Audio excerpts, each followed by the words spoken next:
goodness. All right. We got all the things doing what they're supposed to. Cold beverage is. And goddamn, episode 14. Lucky 14. Badass Records. Ethan Brown, expert. How I met you. Thank you for remembering. I don't remember. Well, I was saying, but so before you was Adam Boyd. Uh-huh. Oh, hey, B. Who says hello. Oh, hello. Kisses. Soft kisses. Right. So soft kisses as opposed to hand jimmers with the professor. The professor. Yeah. Correct. So he is of the cut from the cloth where not a lot of social media activity. Yeah. And doesn't probably happier for it. And doesn't. He's got the things, but he's Sure. quiet on them. Yeah. And also has been historically, in my memory, a dude of few words. Absolutely. Unless you, when you're that handsome, yeah, you could, let your fucking jawline. So his text message tendencies match, in that like a couple days will go by and maybe you get 2 words. So when I hit him up, I was like, "Yo, here's the skinny," and he's like, "Well, I made a top 100 when COVID hit," and I was like, like spitting coffee meme, and he's like, and then I revisited it and made cuts. And I was like, wow, that's fucking amazing. So where'd you wind up? And he's like, with this, and just sent me a list of 16 records. So I was like, I'll roll with that. I'll try to visit all 16 so we have something to talk about. Yeah. And then once we were live, the anxiety goes away. Sort of this perpetual, like, I hope I do a good job and it doesn't suck and all this shit and I don't sound like a fool. But when the anxiety of his did the Forrest Gump feather into the breeze, I was like, how am I going to tackle what Ethan Brown gave me, which is like 46 tracks. Yeah, nonsense. Just in the cups. In the cups. You've dropped so many golden nuggets of lingo. You stand behind a bar long enough. Yeah, pick up man. some jewels. So I was telling Boyd when we were talking that, the Foundry thing was like, it's connected to McCoy's. Absolutely. And so you're kind of like doing this thing and then it's about to go live and then you get, here comes the front of the house and the management staff and like all these new people. Mm-hmm. And I don't know how many shifts I worked, but I would frequently have a check var or 6. Absolutely. After. And one of those days you were just like, hey man, we should have a beer sometime, and just slid me the card. I'll never forget it till the day I die. And Ethan Brown, expert, phone number. And I was like, Suave. oh man, that was so wild. I can't remember where that dumb idea came from, but it definitely... It's the best idea ever. Well, it was like... In a time where like people of our age and in that help. business, Yeah. nobody's making business cards. No, that's where I definitely got one, and somebody had given me a business card, and it's when I had, was relatively new bartending in West, not new to bartending, but bartending in Westport, and somebody had slid me a card, and I was like, oh, you sell real estate on your spare time, right? No, bartender. And I thought it was the funniest thing ever, so that's where I came up with the expert. Was kind of right. Me being a smart ass. Oh my god, I love it. Speaking of that place, so weird to like do all the opening prep for months and like insanely long days with no days off, and then you go and 2 weeks, 3 weeks, a month. All of a sudden, it's like, okay, lunch isn't going to happen. Yeah. So we're going to just cut it out and have dinner service and be a 3:00 bar. And it's like, wait, what? So our thing is no longer the Juicy Lucy. Yeah. It's DJs, and let's hope people aren't packing. No disrespect to Juicy Lucy, but when they took the chili dog off the menu, I was like, man, I didn't sign up for this shit. I came for the chili dog. I came for the chili dog. Yeah, I stayed for the chili dog. Hoping you'd comp me and order a Red Rockets. There it is, Red Rock. I came for the shots with the pop rock rim. Stayed for the chili dog. Mark Kelpie, man. God bless him. He's got a mind so unique. I mean, I had some cousins in town I guess they live in one of the Carolinas, but I've always had them pegged as Florida people. Hadn't seen them in 12 years. And we met at Char Bar for a Sunday dinner. And you open a page of a Mark Kelpie menu and you're like, well, Kelpie's been here. Yeah. Like just with his verbiage and names and the Pop Rock Rim. There was a couple other really signature drinks that were just. I remember the Mad Dog was a hit.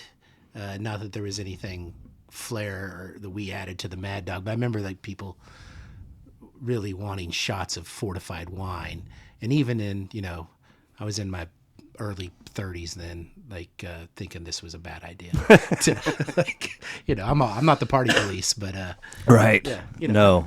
When that place opened, Joel Fry is who called me for that gig. How did you know him? I knew him through Mobeb Mark Terry, R.I.P. in peace. R.I.P. for sure. R.I.P. in peace. Yeah. That dude's was a big homie. Yeah. And still just a mentor of mine when it comes to just being grumpy. Just fucking Zorro of being grumpy. Right. Like so good at it. But I was going through somm training at the Kansas City Country Club, which was as in boring sommelier? Okay. Which was as boring as it sounds too. And as bigoted. I'm sorry? As bigoted as well too with the Kansas City Country Club. That place was a podcast unto itself. Whoa. But, Joe called me and was like, hey, you want to get back to bartending in Westport? And I was like, not really. He was like, but it's going to be a Belgian beer bar. And I was like, okay, well, let's do it. And then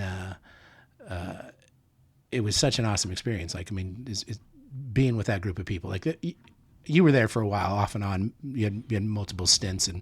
But I think you can agree that was like a really good group, especially like that McCoy's group. Yep. It was like, I mean, there were some all-stars like in that group. Like, so, I mean, I've heard just some joints, but that is, top 5. Well, it was a fascinating thing because you've got like this McCoy's family with, generation, but also plenty of new people, young. Front and back. And then, it's like, being in a mixed family thing where like a step parent comes in with all their kids. Absolutely. And it's like, how's this going to go with all the and it went super well. And then all of a sudden in the blink of an eye, they kind of, merged and kind of new groups sprouted out of it. And, but before long, before long, I couldn't keep track anymore. Yeah, the only, few oddballs, Cole Krantz.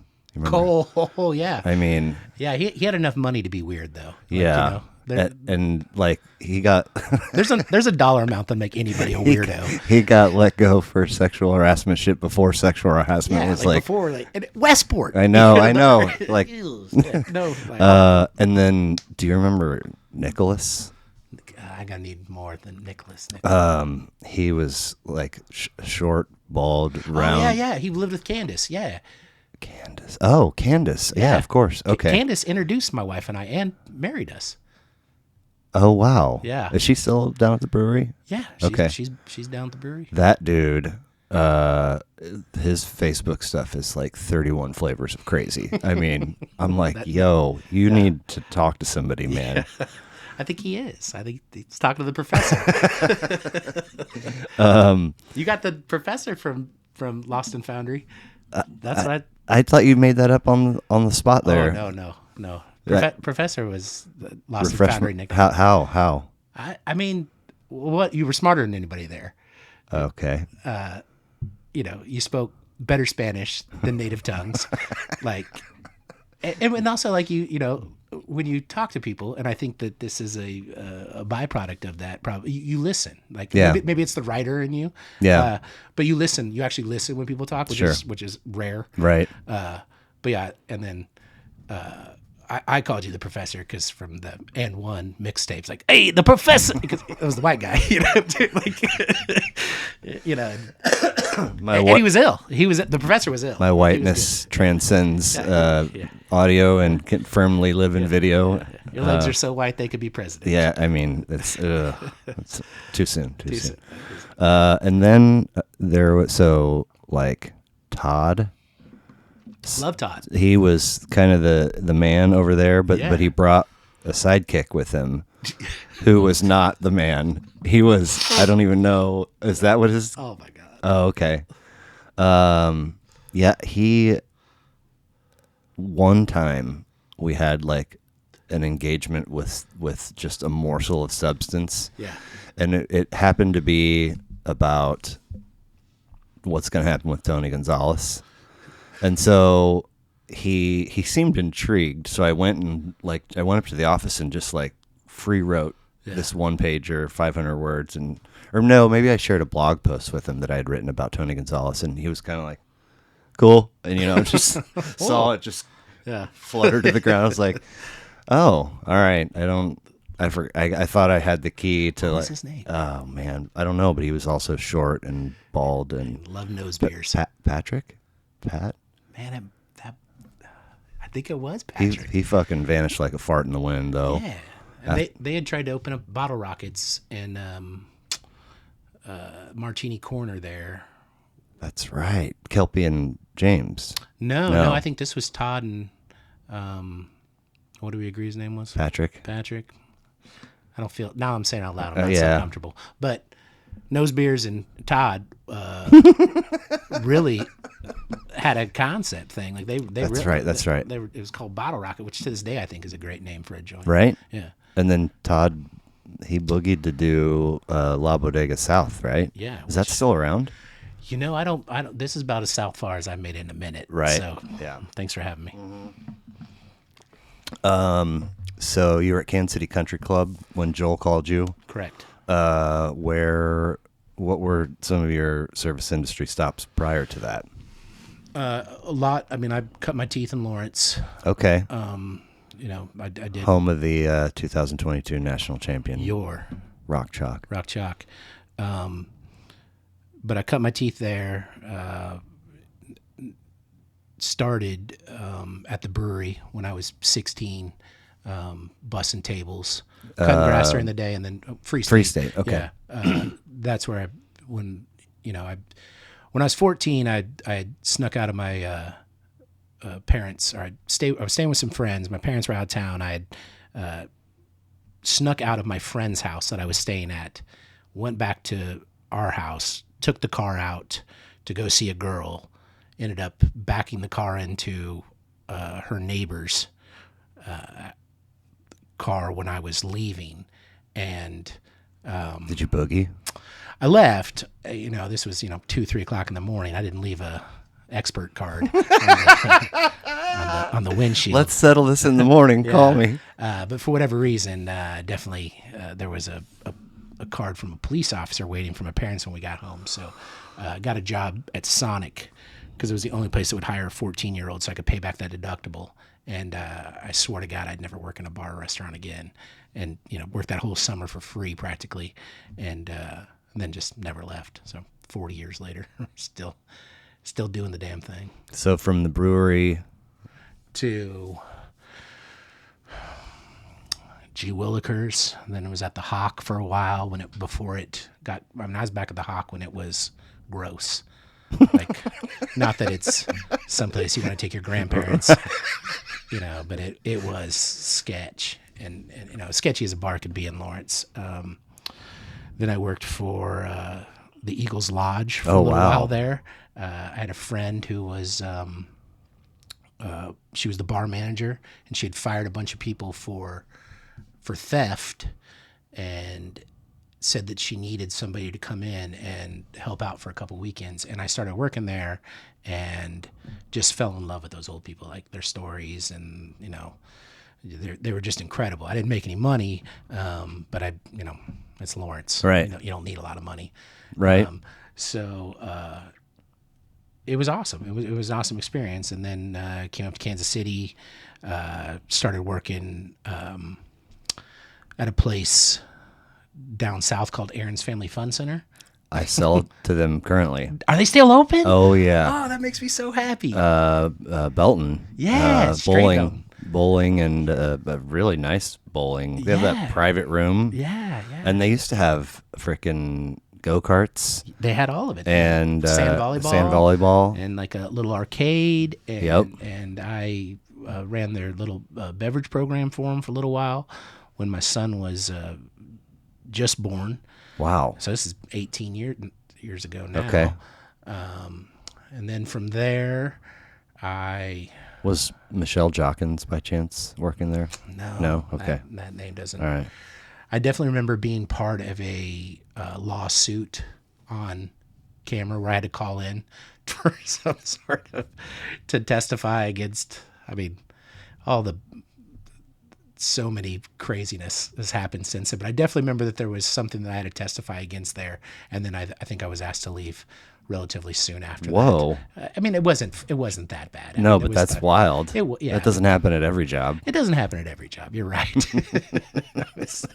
I was just happy to be pouring. Somebody's letting me touch bottles of liquor, right? Especially at that age. You know, it was definitely a one for you, one for me. Oh, you know, yeah. That I do not miss. Yeah. My key contact was recently relieved of her duties there for that very practice.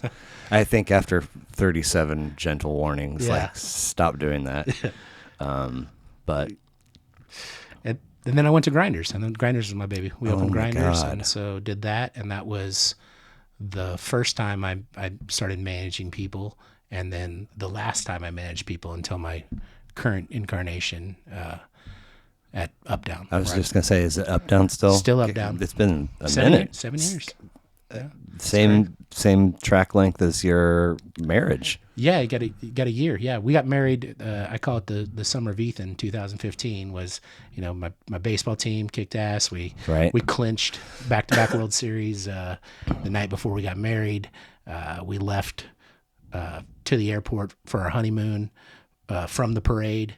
So I mean, it was everything was coming up Millhouse at that point. It was truly the summer of Ethan. It was absolutely. And then I had money in my pocket. Sure. Yeah. So.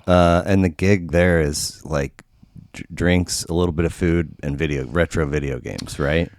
Yeah, I mean, if we're being honest, it's alcohol sells. Everything's alcohol. But yeah, we have some pizza and walking tacos, and because the state makes us.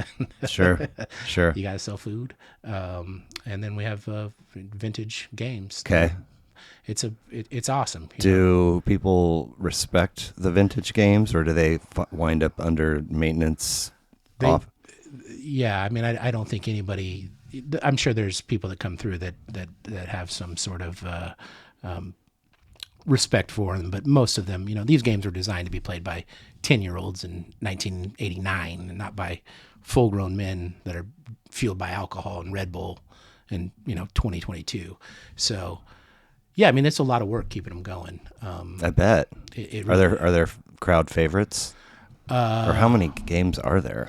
Right now, I think we got about 50 cabinets on the floor with about 18. That's not true. About 15 pinball machines. But yeah, it's cool, man. Like I was definitely not a planned birth. My brothers were significantly older than me, and they would go to the mall and go talk to girls, and they'd drop me off at the arcade. And it's like I grew up around those machines, so to me cabinet is the stand up. Yeah, sorry, yeah. So our arcade cabinets is okay. Wow, I guess it really is. If you look at the size of one of those things, what's functioning it is relatively small in comparison to the whole piece of furniture. So a cabinet is an appropriate name, it sounds like. Absolutely. Okay. And the technology wasn't quite what it was. We still use, modern, we stay away from modern monitors. So we're still trying to use as close to the actual product as there was. Now, every year these machines get, more and more used, and the parts become more and more scarce. But yeah, for right now, it's still a viable product. Right. I mean, is there a Dragon's Lair in there? No. No. Dragon's Lair is a strange one. It's a laser disc. So its hard drive is really like what was the precursor to a laser disc player. So that technology is, Ain't nobody fucking with that anymore. man, you got to be pretty smart, and it's a real niche game. You know, Yeah. there's not a lot of replay value. I mean, the reason why I think dudes like us remember it is because the graphics were insane, right? Totally insane. And always like the coolest or the older kids were playing Yep, it, right? yep. Because it was so. Wild. But yeah, those. And I mean, you feed a whatever, most games back then were a quarter. That one was probably 50 cents or a buck. Yeah. And you would take like 3 steps and get Dead. murdered. And then you're like, wait, what? Yeah, that was my whole like afternoon like game allowance. Like I just not fool me once. Dragon's Lair.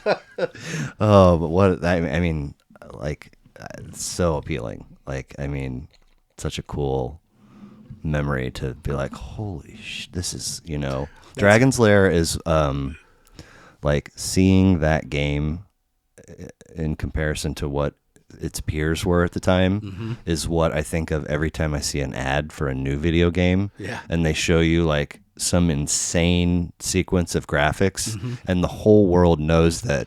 Now they know that when you put the game in, it's not going to look like that. But Dragon's Lair was like, no, come play. It looks like this. It was the cover art of the Atari game come to life. Like whatever. There was so much detail, and intrigue and drama on the cover. And I feel of like the Atari box. I feel like even the couple squares, just kind of even the chick you were trying to save. I was like, oh my God, I'd never had a boner before, but I do now. Yeah. I mean. I can get behind this Dragon's Lair thing. Right. But yeah, that's a niche game you don't see a lot of. So 2 older brothers? 2 older brothers, and a younger sister. Okay. A half sister. But our age group, I mean, my sister was 13 when I was born. So I mean, I was well on my way to being an asshole, and my brothers were fully formed assholes when I was born. So it's not a close family. Okay. Not a lot of, you're not being facetious? No, sir. Oh. No. Yeah. They were, I love my brothers. I love my sister. We're not close. But you're the baby? My sister technically is the baby. I'm the baby of my parents. Okay. So how old were your brothers when you were born? The oldest was 13 and the younger one was 11. So they're like on the verge of rolling out of high school and dumping a 4 or 5-year-old you in the arcade and like, don't get in trouble. Oh, absolutely. Okay. It was a different time, So oh man, I know. And this is Lawrence? This is Wichita then. Okay. Lawrence in 84. Okay. Wichita 77 through 84, and then Lawrence 84 till Infinity. Yeah. Your folks met? My parents were kindergarten sweethearts. They're from Western Kansas. I mean, my mom still had my dad's Valentines from kindergarten. Like they were each other's only people as far as I know. Right. As far as I want to know. Right. Forever until they weren't. So, right. And then my stepdad came into the picture in 1982, and that's how we got to Lawrence. And are they still? My mom passed about 6 years ago. My stepdad passed COVID. Yeah, been about a year now. Wow. Were you were you still in touch with him after she was gone? No, not as much as I should have been. Okay. I mean, I lied about my mom dying, actually, which is such a bad, terrible thing to lie about. To who? To people that would ask about my family history, just because I didn't want to talk about it. Like I really was just embarrassed. Holy shit, man! I was embarrassed about my shit. Like now that I'm older and I know that everybody's family's fucked up, I just didn't want to talk about my fucked up shit. And it was easier to like explain that she was gone as opposed to explain that like it's just a really tumultuous, bad relationship. So Between you and her? yeah, it was Oh. weird. I mean, she loved me and I loved her. Sure. And like, this is like a lot of shit that I'm really trying to work through, like right now, currently. Like, I had a good cry this past Mother's Day and like really shit. try to process this shit. And my wife is helping me work through it. But, my mom loved me unconditionally, but she was a crazy person. Aren't we all? I mean, Yeah. I know I am. oh, dude. So I don't blame her. I don't hold any animosity to her. But there was like I had to detach myself from my family so I could have some sort of life for myself. Like I was constantly sad or upset, and self-medicating with Sure. whatever it was. Fill in the blank. Yeah, exactly. So I was constantly trying to like not deal with that shit, and I constantly felt ashamed and constantly felt pressured by them. So it was easy for me to just like, I'm just gonna push this away and then try to figure out my own shit. And then when it was time to like revisit it, it was who were you lying to? Like just I people in your life? yeah, just people in my life, like general. Saying Everyone's like she's just not in the picture? yeah, I would just be like, they'd be like, like what's up for Christmas, or like whatever. Like what are you doing for Thanksgiving? Are you going to be with your family? Or what's your family doing for whatever the question would be. And then finally, I would just be like, are women in my life? Or, like I would just be like, no, my mom's dead. I don't want you to meet him. I don't want you to be around it. I don't want you to see my crazy. Okay. So That's a good. Women never find out the truth. That's a good. absolutely, good absolutely. If you just and if you double down on that lie, that's really where it gets cool. And then you feel good every morning too. You wake up as a fucking liar. Oh man, I am. Yeah, ready to king lie. of the world. Ready to lie all day long. But Before learn. I gargle some mouthwash, I need to revisit what yesterday's lies were, so I have my story kind of straight for today. So is Dad still alive, or I don't know. don't know? I don't know. So how long has it been? 2002 was when my son was born. 2002, 20 years.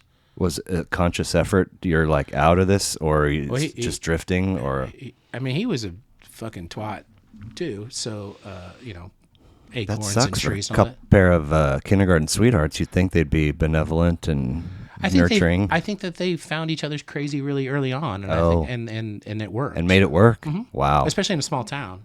And they were intellectuals, and they were smart, and they were bohemian and hippies and free thinkers and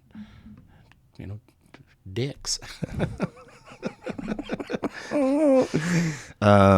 Is it Kayden? Caden? No, it's Caeden. C-A-E-D. Named after my ex-wife, baby mama, middle sister, or older sister. Her middle name was K, Cae, and that's where the spelling came from. And yeah, I mean, she had came to live with us while. Man, this is heavy shit. Cannibal. Candygram. Cannibal.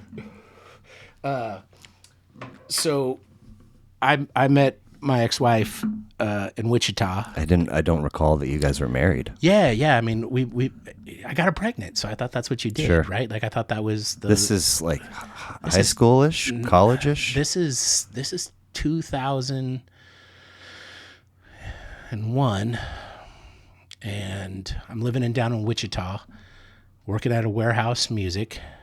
Oh wow! Hey, music, Right? Hey, There we go.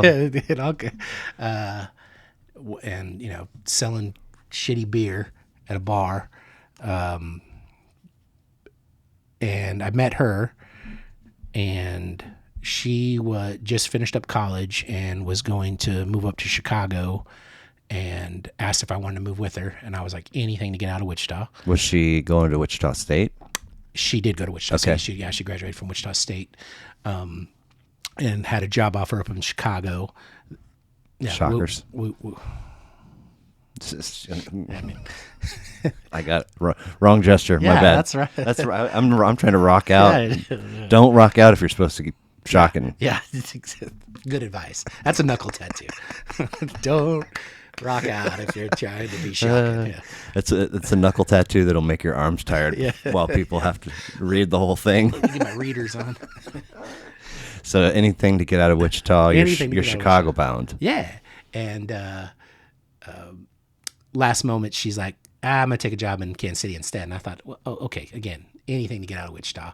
Worst case scenario, I can jump back over to Lawrence. We're going that way now instead of this way. Yeah, all right, I'm on board. Exactly. And she, so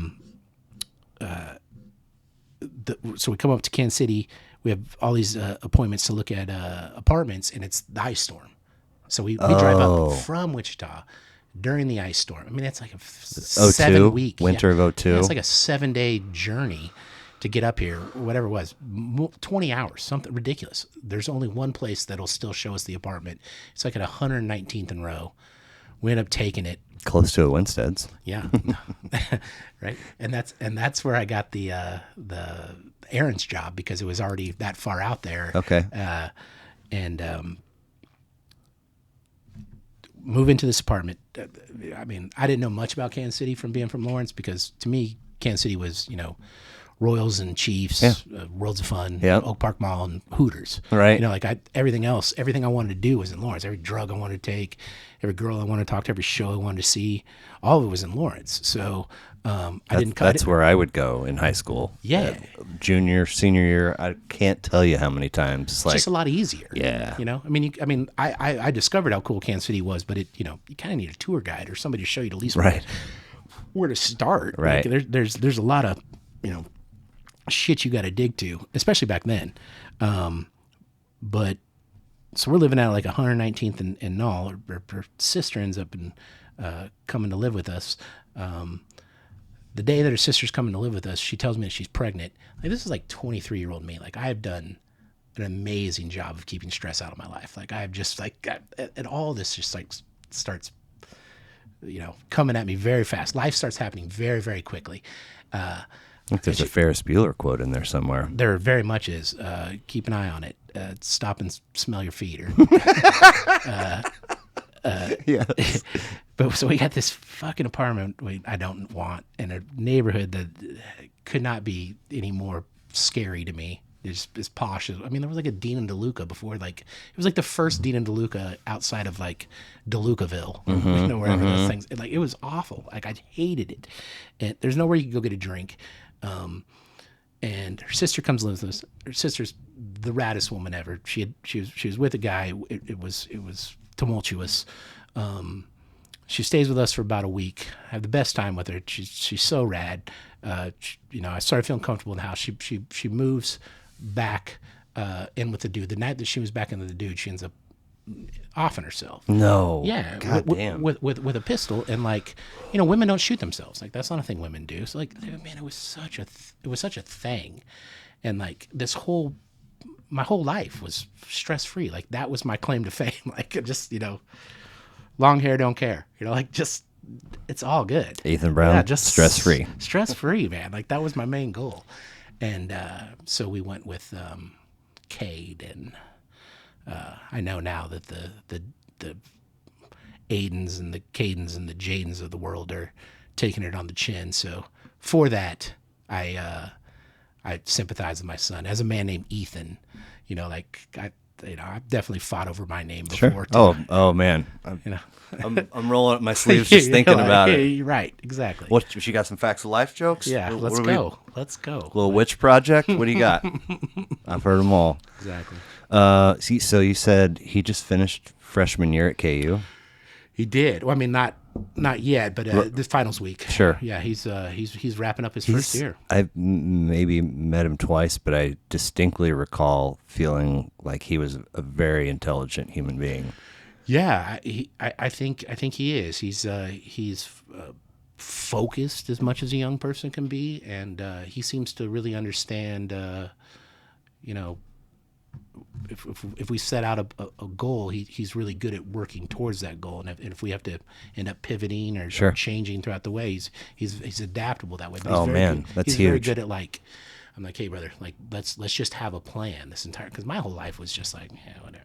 Figure it out. Yeah, and I enjoyed that, and that's what I wanted. I just did not want that for him. Right. I had a lot of unnecessary headaches and. Was choosing KU always 100% direct, certain, or was he weighing? I mean, he wanted to go to KU, but I very much was like, University of Southwest Trafficway or JOCO or something, because like it's a waste of money, man. I mean, like I won't bore you with the numbers. It's astronomical. Yeah. Like from when I went, and my last year was 2000. His first year in 2022 is. I mean, it's tenfold, it's apples and Volkswagens. It's not even the same fucking conversation. But Wow, it's fucking. I can't wait. Well, his stepdad is a rad dude. Okay, shout out to Jeff. He's a rad dude and is an attorney, and he's done well for himself and is helping out. He is definitely carrying the lion's share. Okay, of this, and so that made it a lot easier. And then also, I really appreciate the shout out. Yeah, I mean, I love it. I love my. But also like shout outs have become kind of. But if you're legit, you have a real one, and you got like, right. So 2007, I have 2006, kind of somewhere in 2006, 2008 is where I have Foundry rattling around. Yeah, that sounds about right. And I remember coming over to your place. Maybe we were just watching Monday Night Football or something. But I have the memory of a little piece of a conversation from that evening that led me to believe that things weren't all smiles and rainbows between you and his mom. Yeah. At that time. Yeah. I mean, I think, again, I mean, I like my father and his father before him, I'm kind of a fucking prick and figuring myself out. And I don't think I did her a lot of favors, and I don't think there was any reason for her to probably cut me any slack. Okay.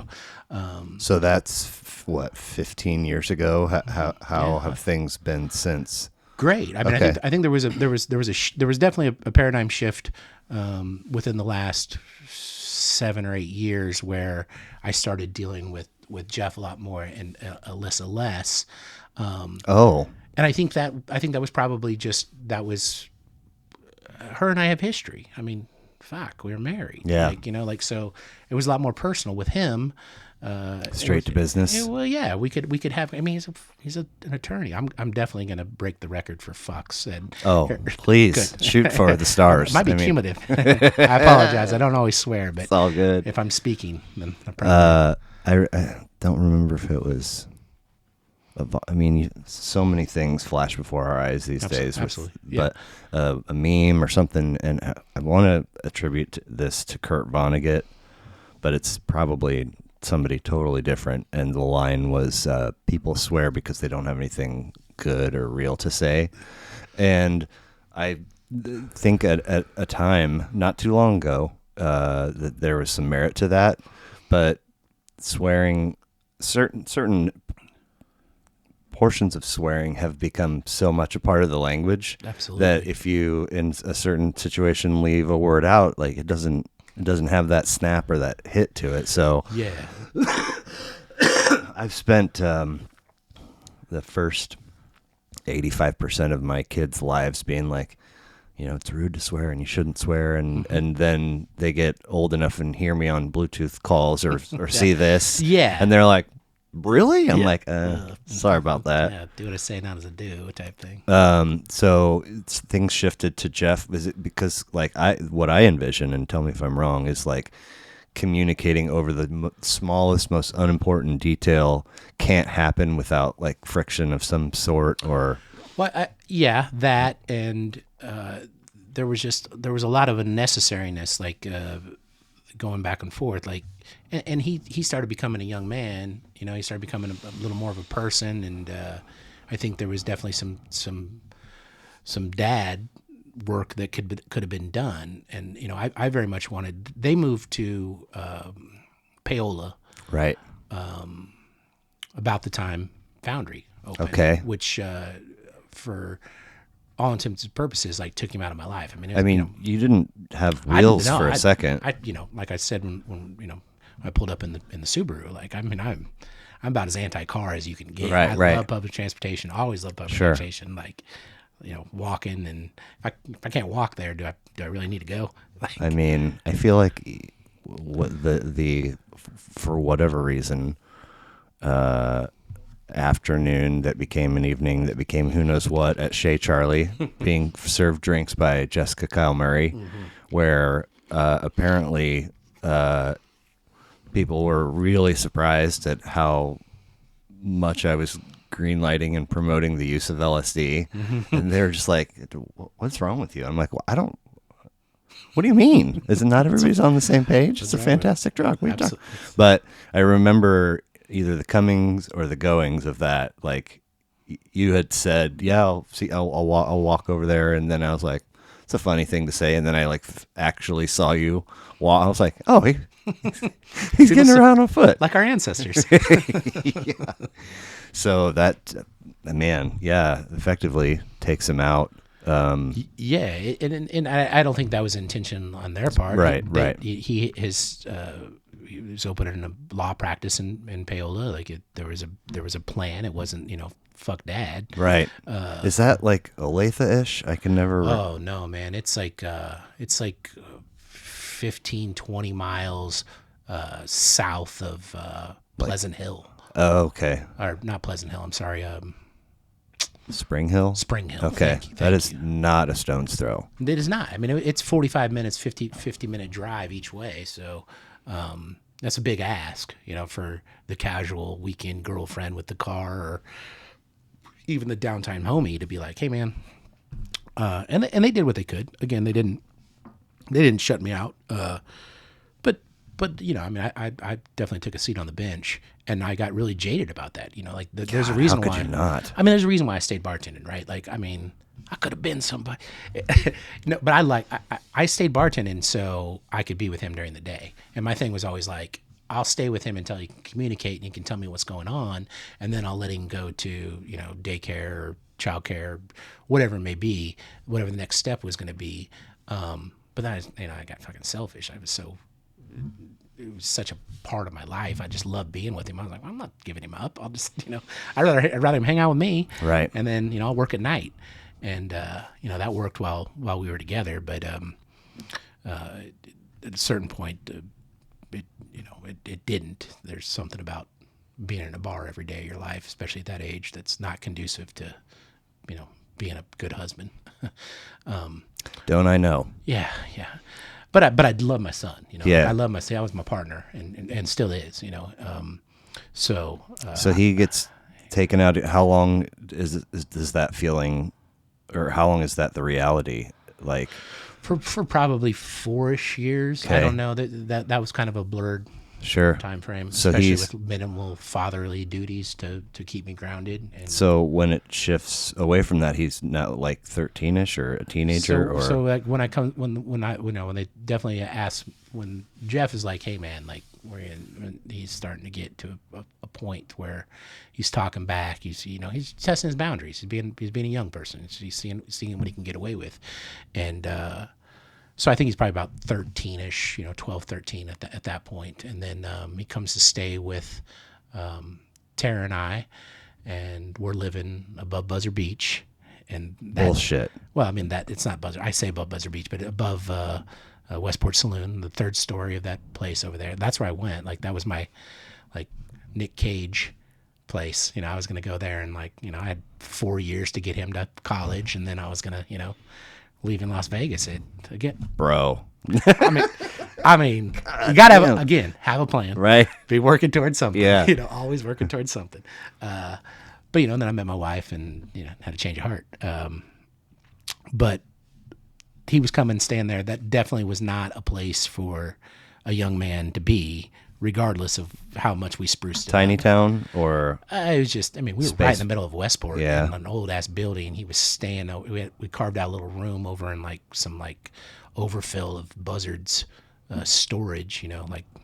50 years of Buzzard, just 5-gallon buckets full of nails and old bar swag, and boxes of schnapps and whatever it may be. Wow. Yeah, I mean, it was. That is quite the picture. Yeah, and that's literally what it was. And the first 3-story building ever built in Kansas City. The bricks were actually dried there. I mean, if you please don't do this, but you can go up to them and you can carve your thumb into the brick. Like they're that soft. It's. I didn't know bricks got soft eventually. Yeah. Wow. Yeah. Okay. Not all bricks, but Right. these are sun dried bricks. Like they weren't fired. Like these were actual sun dried. Wow. Okay. Yeah, like you can see them. There's parts where they've like fixed that building. I'm not sure what's there. I know Travis had to close the saloon. I'm not sure what's. I think I'm having a hard time picturing Westport Saloon. So it's in the alleyway there, right there. So if Buzzard's right in the middle, just east. Harry's is here. The alleyway's here. It's whatever. It's been garage. 50 things. Yeah, Yes. RC's garage. Toys Pizza. Yes. Toys Pizza. Okay. Sure, Okay. So he's coming and staying with you a little bit of each week during that time. He just comes and stays with us. He, moved there? Yeah, he came and stayed with us, and like we. Yeah, like I mean, it was like school change and everything. It was a summer, so Okay. there wasn't a school there, and it was like, hey, let's figure this shit out, like and like I'd always been weekend dad, cool time, ice cream dad, like it's very easy, and he was just like, yeah, I want to live with you, and I'm like, motherfucker, I don't think you do. Like, I was like, I'd love that. Ain't no two scoops up in here. I mean, yeah, exactly. Like I would love nothing more, but I don't. It's not, it's not just ice cream, buddy. Like I have real responsibilities from you, and the first time that you talk back, I'm gonna fuck you up. Like just. I'm not gonna hurt you, but like I'm gonna hold you to some standards, right? Like if you want to be a young man, and like I thought we had a plan. I thought our thing was always be polite, have a hobby, get good grades. That's it. It's a good motto. Yeah, that was it. That was also that was our maybe a good knuckle tattoo. But that was like our core, man. That was like always our shit. Like that's from like day one. I'm like, brother, like do this. Have this plan going forward, and everything will be so much easier for you. And besides the hobby part, which is gray area, he's done a very good job of it. How did that summer go? Awesome. Really? Yeah. He didn't. It wasn't like insane friction, and you just figured it out just in time for him to zip. It was good. Yeah. Good for everybody, including Jeff and especially Mom. for them who had just had another little one at the time. Okay. And they did their thing, and then it very much was like, hey, let's bring Caden back into the fold. I think we've cooler heads have prevailed and everything. And I should have just said no. We'll figure it out. So in the beginning, it wasn't just a summer plan. It was like, no, he's going to live there now. But then they backpedaled. Well, then we had to start figuring out schools and stuff, and they had at this time they'd moved to South Johnson County. He had gone to Blue Valley School District. I was like, man, this is like. It's one of the best school districts in the nation, dude. Like, I mean, over here, like, you're gonna, you might learn the metric system, right? Like, yeah. But it's gonna be ornery. Like, you're a white boy. Like, it's gonna be and he's a sweet kid. Yeah. The polite thing. He's a kind kid, and so I thought I was doing him a favor by sending him, and I think I'm glad he went and got to experience that, but it set us back another year, and then a year after living with his mom and stepdad again, it got to a point where it was he needed like something more than they could currently give him. Really? Yeah, and I can't speak to it because I wasn't there. Right. I know their side of the story. I know his side of the story. I don't hold anybody accountable. Sure. For it. So what did you guys do? I got his ass. Oh. And he came and he stayed with us. And okay. He lived with us through high school. He went to Kansas City East, which is not Blue Valley West. I don't even know. Just straight east. Yeah, I don't even know the crossroads. I mean, I'd have to Google it. Sure. But what's it near? Man, were you in Strawberry Hill at the time? Yeah, we were in Strawberry Hill. So I mean, I hope I'm not getting anybody in trouble. But a friend was a vice principal over there, and they had a pathway program, and I needed to get him in school. Like we were, it wasn't. We had definitely a time frame, and something needed to happen quickly, and so we got him into East, and he at the time he wanted to be a nurse, and so he could go through this pathway program, earn college credits for it, and again, working towards something, and Have good manners, have a hobby, Yeah. get good grades. be polite, get good Be grades, polite. have a hobby. Okay. But so he ended up going there. I mean, there was something like children from like 115 different countries or something that were at East at the time, like the most diverse high school in Kansas City by far. Also, Not Blue Valley West. not Blue Valley West. I mean, and I think he really was like hitting his stride, and then COVID happened, right? And he spent Yeah. he spent 2 fucking years in a little house on Strawberry Hill with me and Tara, and it was hard for him. Like his friends were virtual learning. Yeah, he did virtual learning. I mean, he took like 9 AP classes or CP classes his second semester his senior year, and like they're like, we've never had a student that's taken this many. I mean, That's what's up. yeah, that's what's my up. boy. That's what I mean. Like, dude, like the parent teacher conferences and shit. I was just like, Can you say that again, yeah, please? please, like, fuck, So when he's staying with you, does he go out there and hang occasionally, or with to mom and stepdads? I think there was definitely a period of like adjustment time, but Okay. yeah. And they started doing. I mean, it was like flipped it. He would go spend weekends with them, Sure. or holidays or whatever, and then COVID ended, and we all agreed that we should make KU happen if at all possible, strictly for socialization reasons. Right. Like that. The kid suffered enough, and he's smart enough. He's earned the right to go to a 4-year school if he wants to go to a 4-year school. And then, so we sent him to KU, even though I would, 2-3 years ago, I'd have been like University of Southwest Trafficway. That's 100%. Because So so that was it. He stayed and graduated living under your roof. Mm-hmm. Yeah. And then does that mean that you wound up paying out of state for KU, or do they? No, his mom and Jeff live in Lawrence now, and they moved Oh, there. what happened to Paola? Well, they moved to South Johnson County, and he ended up that. I don't ask enough questions about this, but lawyers, man. Right, right. I just They've got it figured out. I just call him when I need him. Yeah. Yeah. So he can use their address. And did he dorm it up? Was he a Naismith or He's right across from Naismith. If you said the name of it, I wouldn't know. I could check on. not Corbin?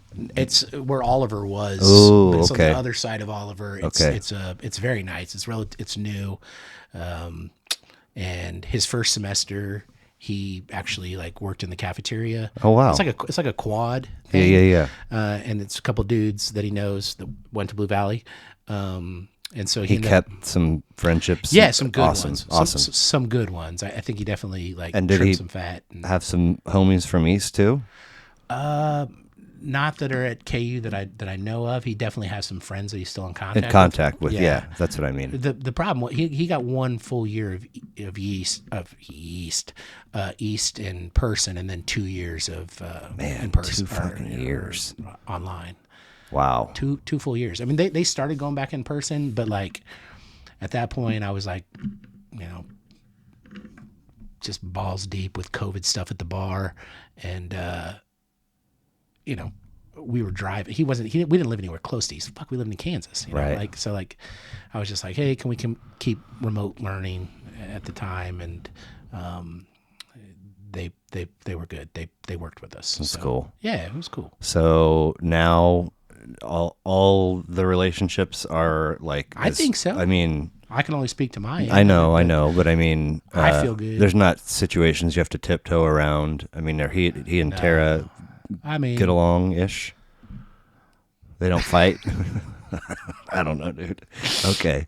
Wow. And then so the baby they had is how old now? So they have a little boy. I think he's probably 7 now, and then they have a little girl, and I think she's probably 4. Okay. Man, I am stabbing in the dark.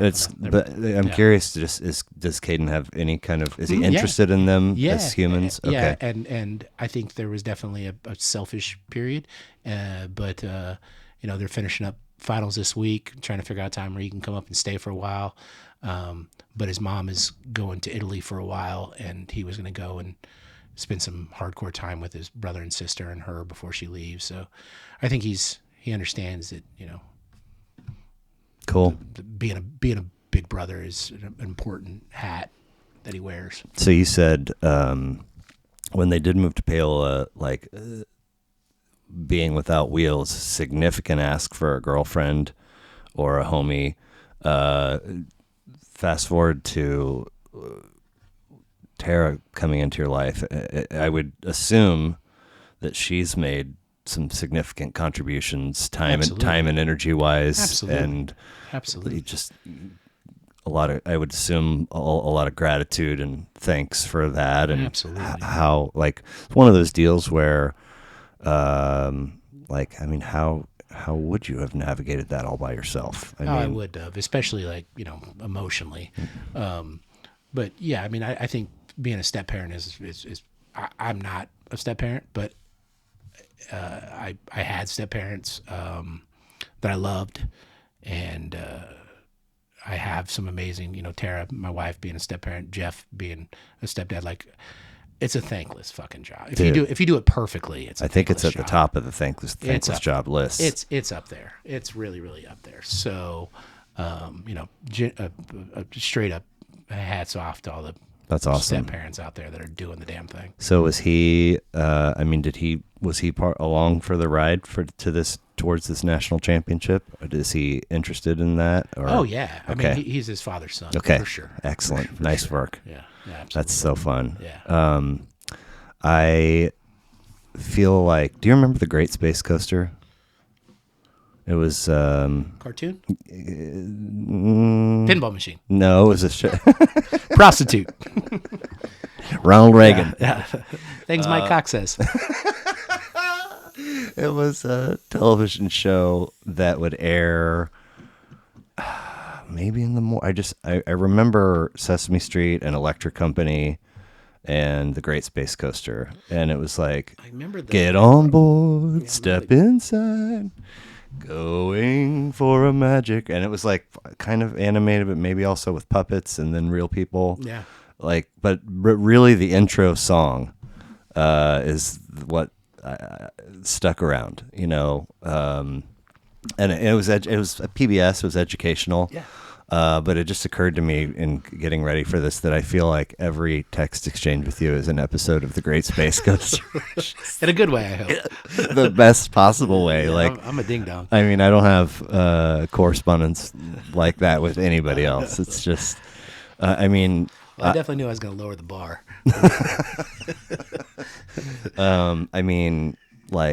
I have some. I don't know why per se. Maybe it was the DJing thing. I don't know, but I wanted you to do this because I know that music has been a part of your life and something that you love. And Absolutely. And you said, I think you're over remembering my savoir faire. I don't even know how to pronounce that. Yeah. But I was like, what? Why? Why would you think that? I mean, you have knowledge and experience with music that I admire, and so why not you? Well, thank you for having me. And so then some time went by, and then we get down to brass tacks, and it's like talking albums and talking dates, and Yeah. and you're like, okay, so here's what I'm thinking, and here's when might work, and so on and so forth. And then a little bit of time went by, and then you're like, by the way, I'm in New Orleans to pick up that championship trophy personally. I got the TCB tattoo before the game. Oh man, You know Elvis? I don't know what that means. Elvis Like Presley? No. He stole a bunch. He's a rock and roll singer. Yeah, no, I know of him. Yeah. He stole. Is this like The the whole genre. Led Zeppelin and the blues? No, he just artists? wore a TCB necklace. It was like probably his most famous Oh, accoutrement. okay. Besides, frilly jumpsuits. and Sure. stuff. But the TCB necklace was like a staple in his garb. Okay. Especially in the later years. But it taking care of business. Oh, Like he shouldn't be. We shouldn't be giving credit to Bachman Turner Overdrive for that. It was somebody somebody else. That's it's debatable. But so Mondays are a treat. I scoop them and hustle back to the house and try to like just get whatever progress on homework we can. Yeah. Until and that's like a 40-minute window, and then they have back-to-back piano lessons, and then I take her out to Martin City for gymnastics, and he's usually either got some soccer or some baseball, something or other to be. So I'm literally driving for hours. Yeah, yeah. So I'm sitting in the parking lot of the gymnastics place when tip-off happens. So most of the first half was audio, but it was going well. Mm-hmm. When the halftime horn sounded, I was like, I feel eerie, reminiscent of KU coughing up. Like this is. I got a bad Han Solo. I got a bad feeling about this. Yeah. But then we were home, and I had spring break had just happened, and I took the kids. And had just gotten a new television and a new TV stand, and it was a very significant upgrade. Yeah. So we got to watch the second half, and I mean, my daughter, I took a picture of her at halftime, and she was pissed. And then she didn't make it to the end. My boy stayed up till the end and watched a few highlights, and somewhere in the jumble of the glee of the celebration and trying to get people upstairs and teeth brushed, I got a text from you. Told you. Oh my God, I love it. I never wavered. I didn't. I did not. Did you roll down there solo? Well, yes and no. My boss / friend had just purchased a home down there with his lady friend, and they were taking ownership that weekend of their new home. They had an Airbnb. They had an extra room. I had texted them after the Villanova win. What a ride! Yeah, just feeling great. Like, hey, I might come down. And then they were like, actually, I texted them after the Miami win because I was definitely feeling great. And I said, hey, I might come down for the Final Four. And he was like, yeah, absolutely. Do it. Come down. And then I sobered up and, realized what it cost to get a flight on, a couple weeks notice, a hotel room, whatever it may be. Like, it was an embarrassing amount of money. And I was like, yeah, I'm not doing that. And then, I meant to type sitting on my couch, but it's coming down. Yeah. It came out. Yeah. But they were just like, man, this is an opportunity. And like my wife said, you got to go. And my boss was pretty much like, dude, just stop making excuses for it. Just get down here. We'll figure out the rest of it. My assistant general manager at work was like, dude, like, go. Like everyone in my life was just like, go. So I went down there, went by myself. In the Subaru? I flew. Okay, I flew. you did. All right. I did. I couldn't fly out until Wednesday. So that was another thing. I was like, well, I got to stay an extra day. There were no flights out of New Orleans on Tuesday. Like you couldn't, it just didn't happen. Sure. So I flew out on Wednesday, but I flew down there, Sunday morning, 5:00 Sunday morning.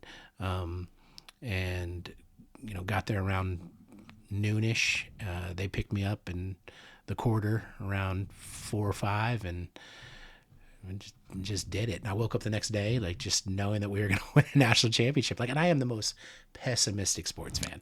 With good reason. Absolutely. Yeah. Absolutely. And I never have false confidence, especially with the University of Kansas Jayhawk men's basketball team. And I just was just full of it all day. Just knew it. We're at the game. I was like, you also went in the building? Oh, yes, sir. Man. Oh, yeah, absolutely. I wasn't going down there to not go to the game. Right. Yeah. Some people, I was down there just kicking it outdoors. All right, that's cool. Yeah. And again, like if the Final Four is in Indianapolis, I'm not going. It's New Orleans. It's one of the great cities of the Americas, if not the world. But I got to do it by myself. No disrespect to my wife, is my favorite. But at this stage in the game, I don't get to travel alone very often. And my boss and his lady friend went to the game with me. They are rad. They are doing very well for themselves. We drank champagne the entire time. Like, I was at the national championship game drinking champagne. With raised pinkies? Oh, absolutely raised pinkies. Hell yeah. I didn't take anything. I didn't want it. I didn't want any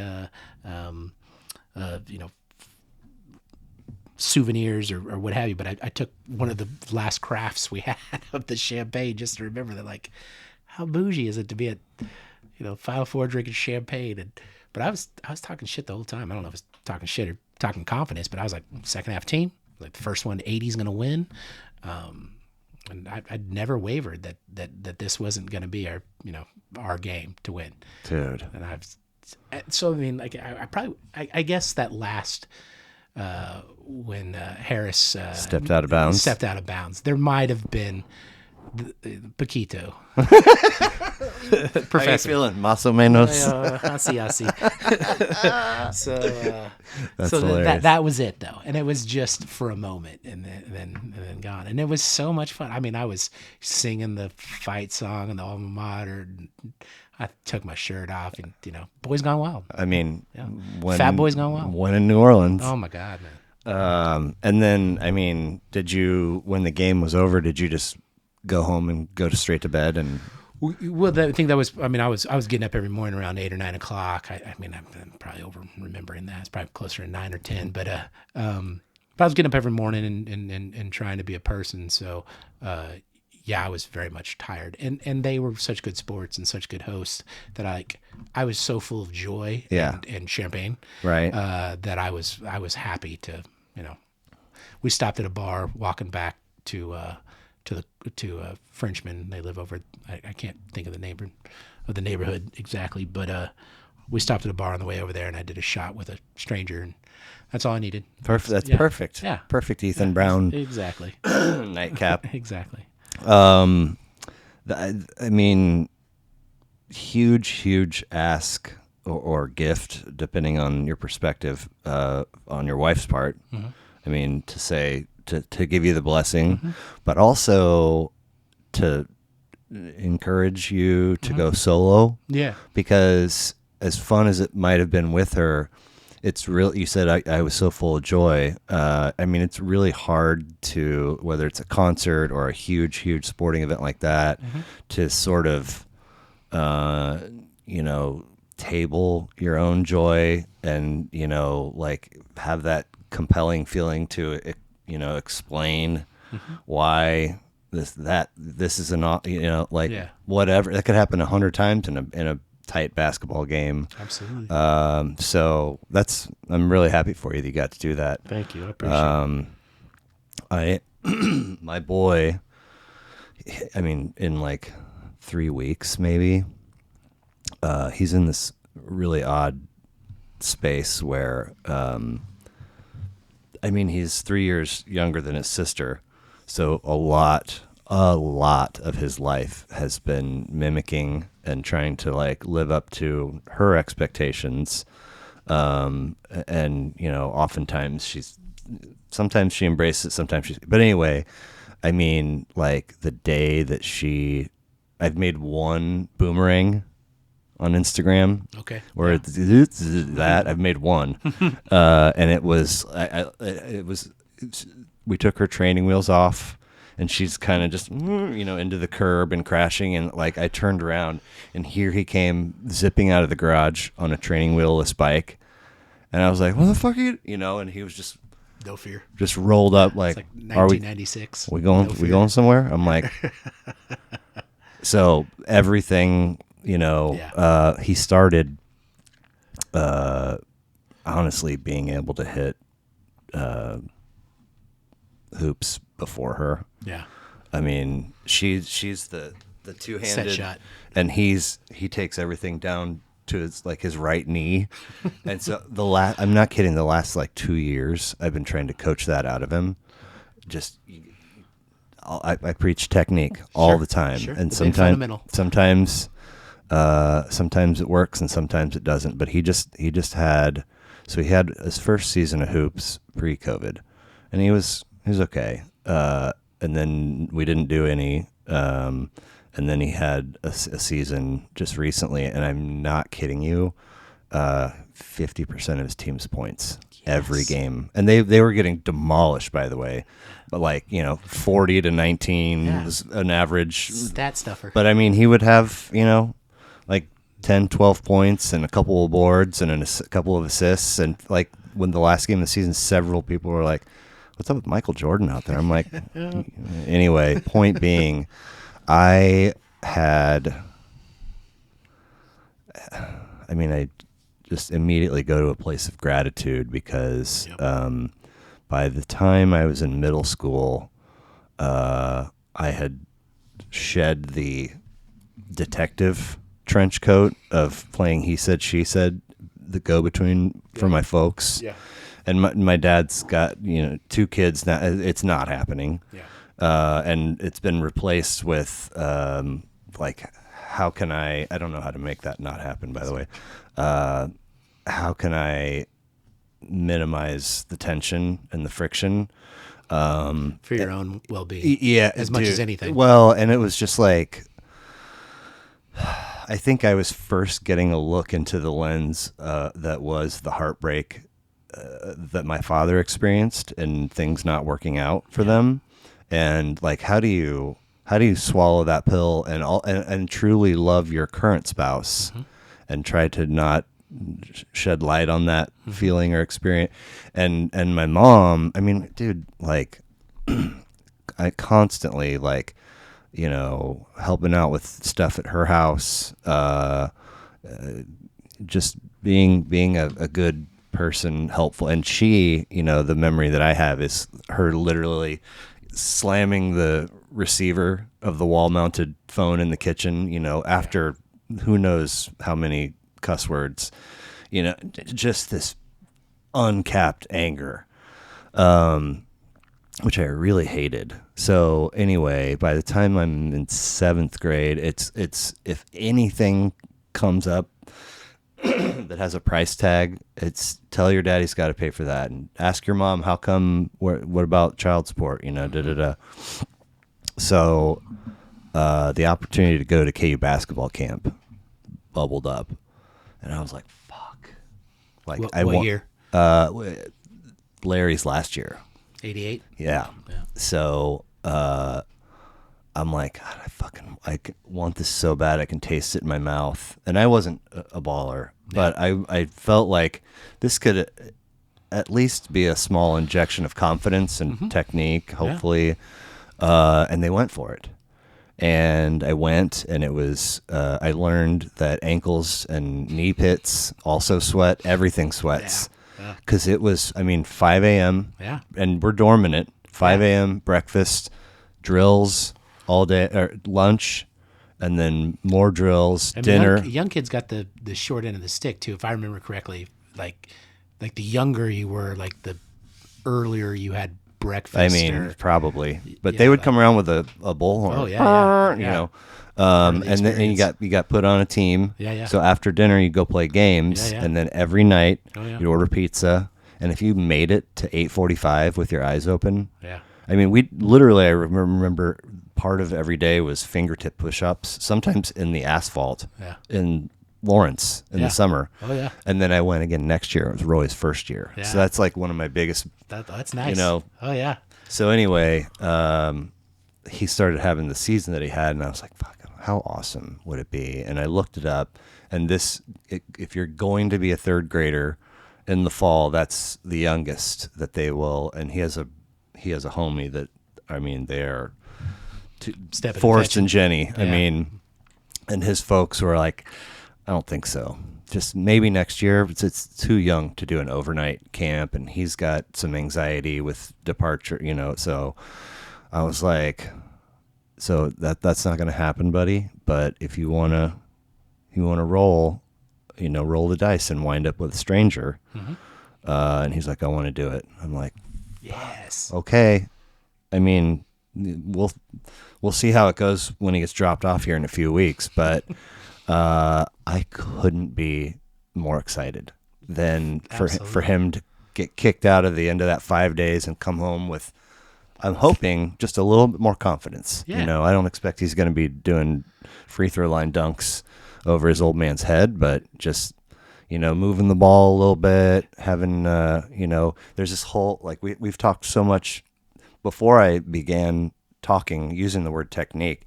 I was like, I got to get him out of that and into this. Yeah. So, but he doesn't believe anything I say, whether it's baseball, you know, and then later he's like, oh, you did know. I'm like, yeah, I'm not making this shit up, dude. I am the blueprint for mediocre athlete.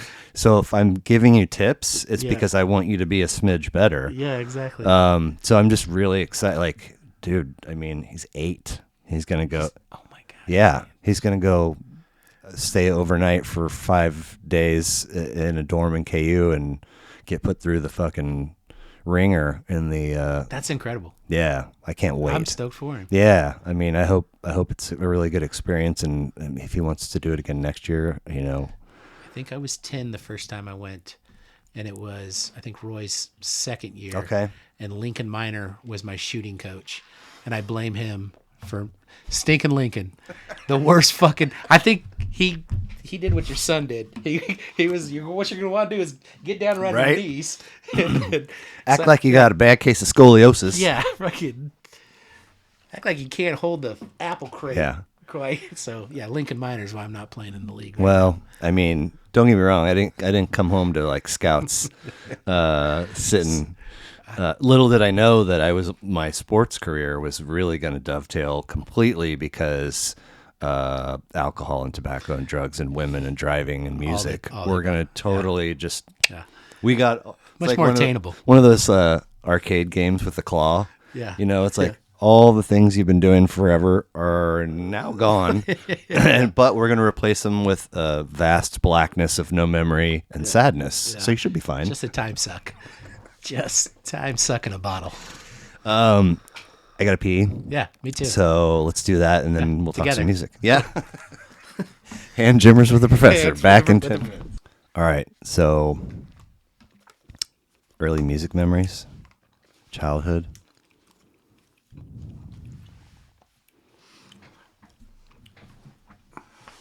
So I remember,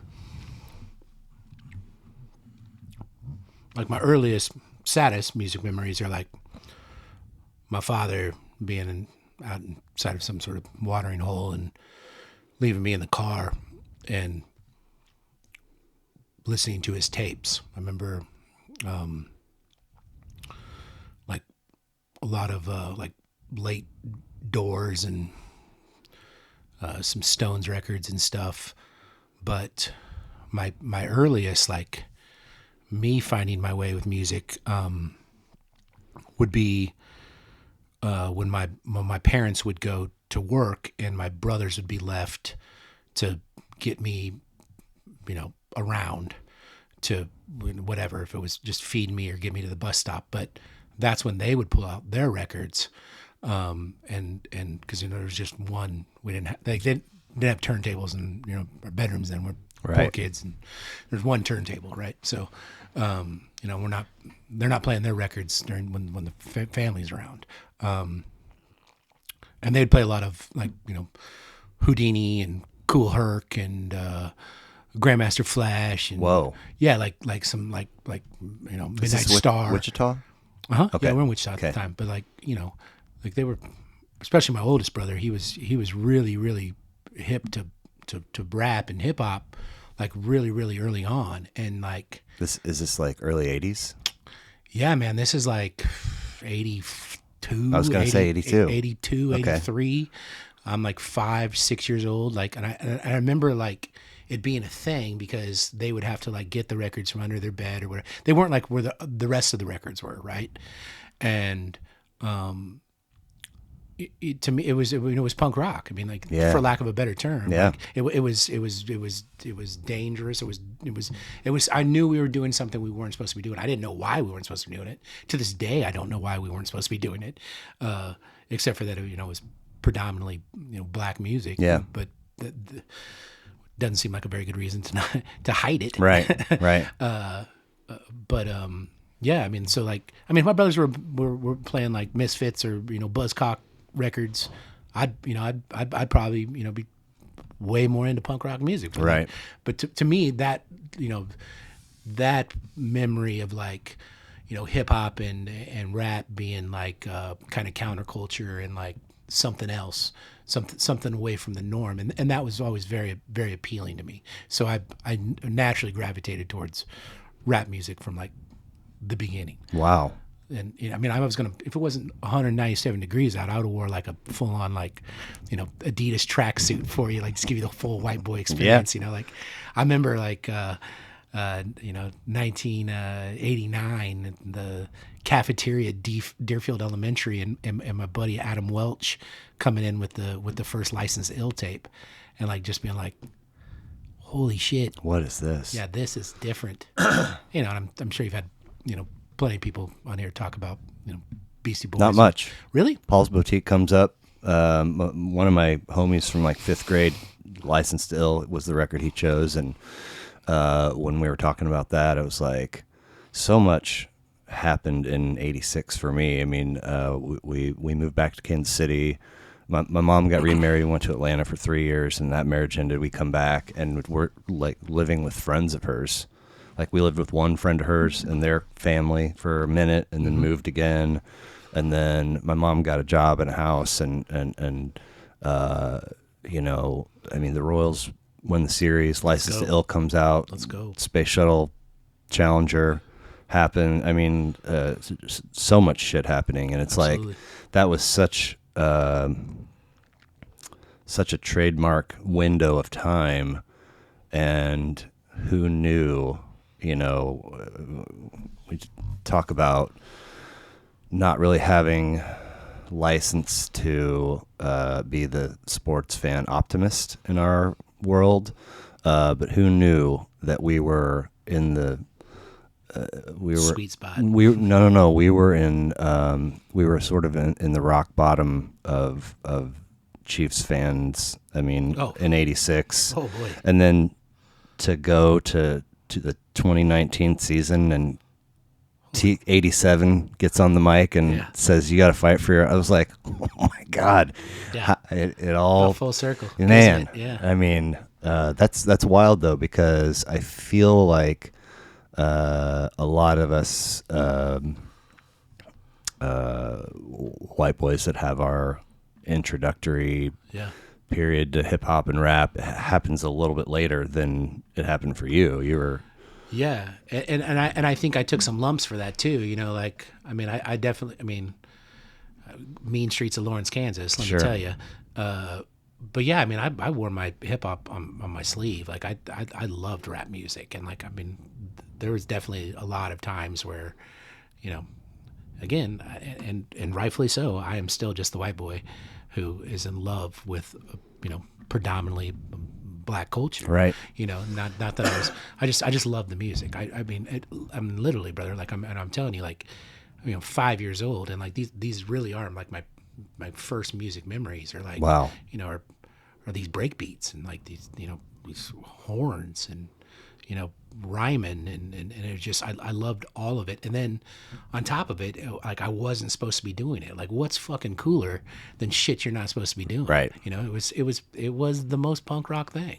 So I was hooked. I was buying rap records before there was a rap section. Like and a lot of times, like even like when CDs came out and stuff, and then I definitely started going that way, unfortunately, like I'm sure a lot of us did, just because the availability that they were portable, right? Like records were like, I never took records to somebody's house. I know that was something that our parents did and stuff, but I never brought, excuse me, I never, unless you're DJing and playing a party or something. Right. I'm not fucking, that shit's heavy. Right. Yeah.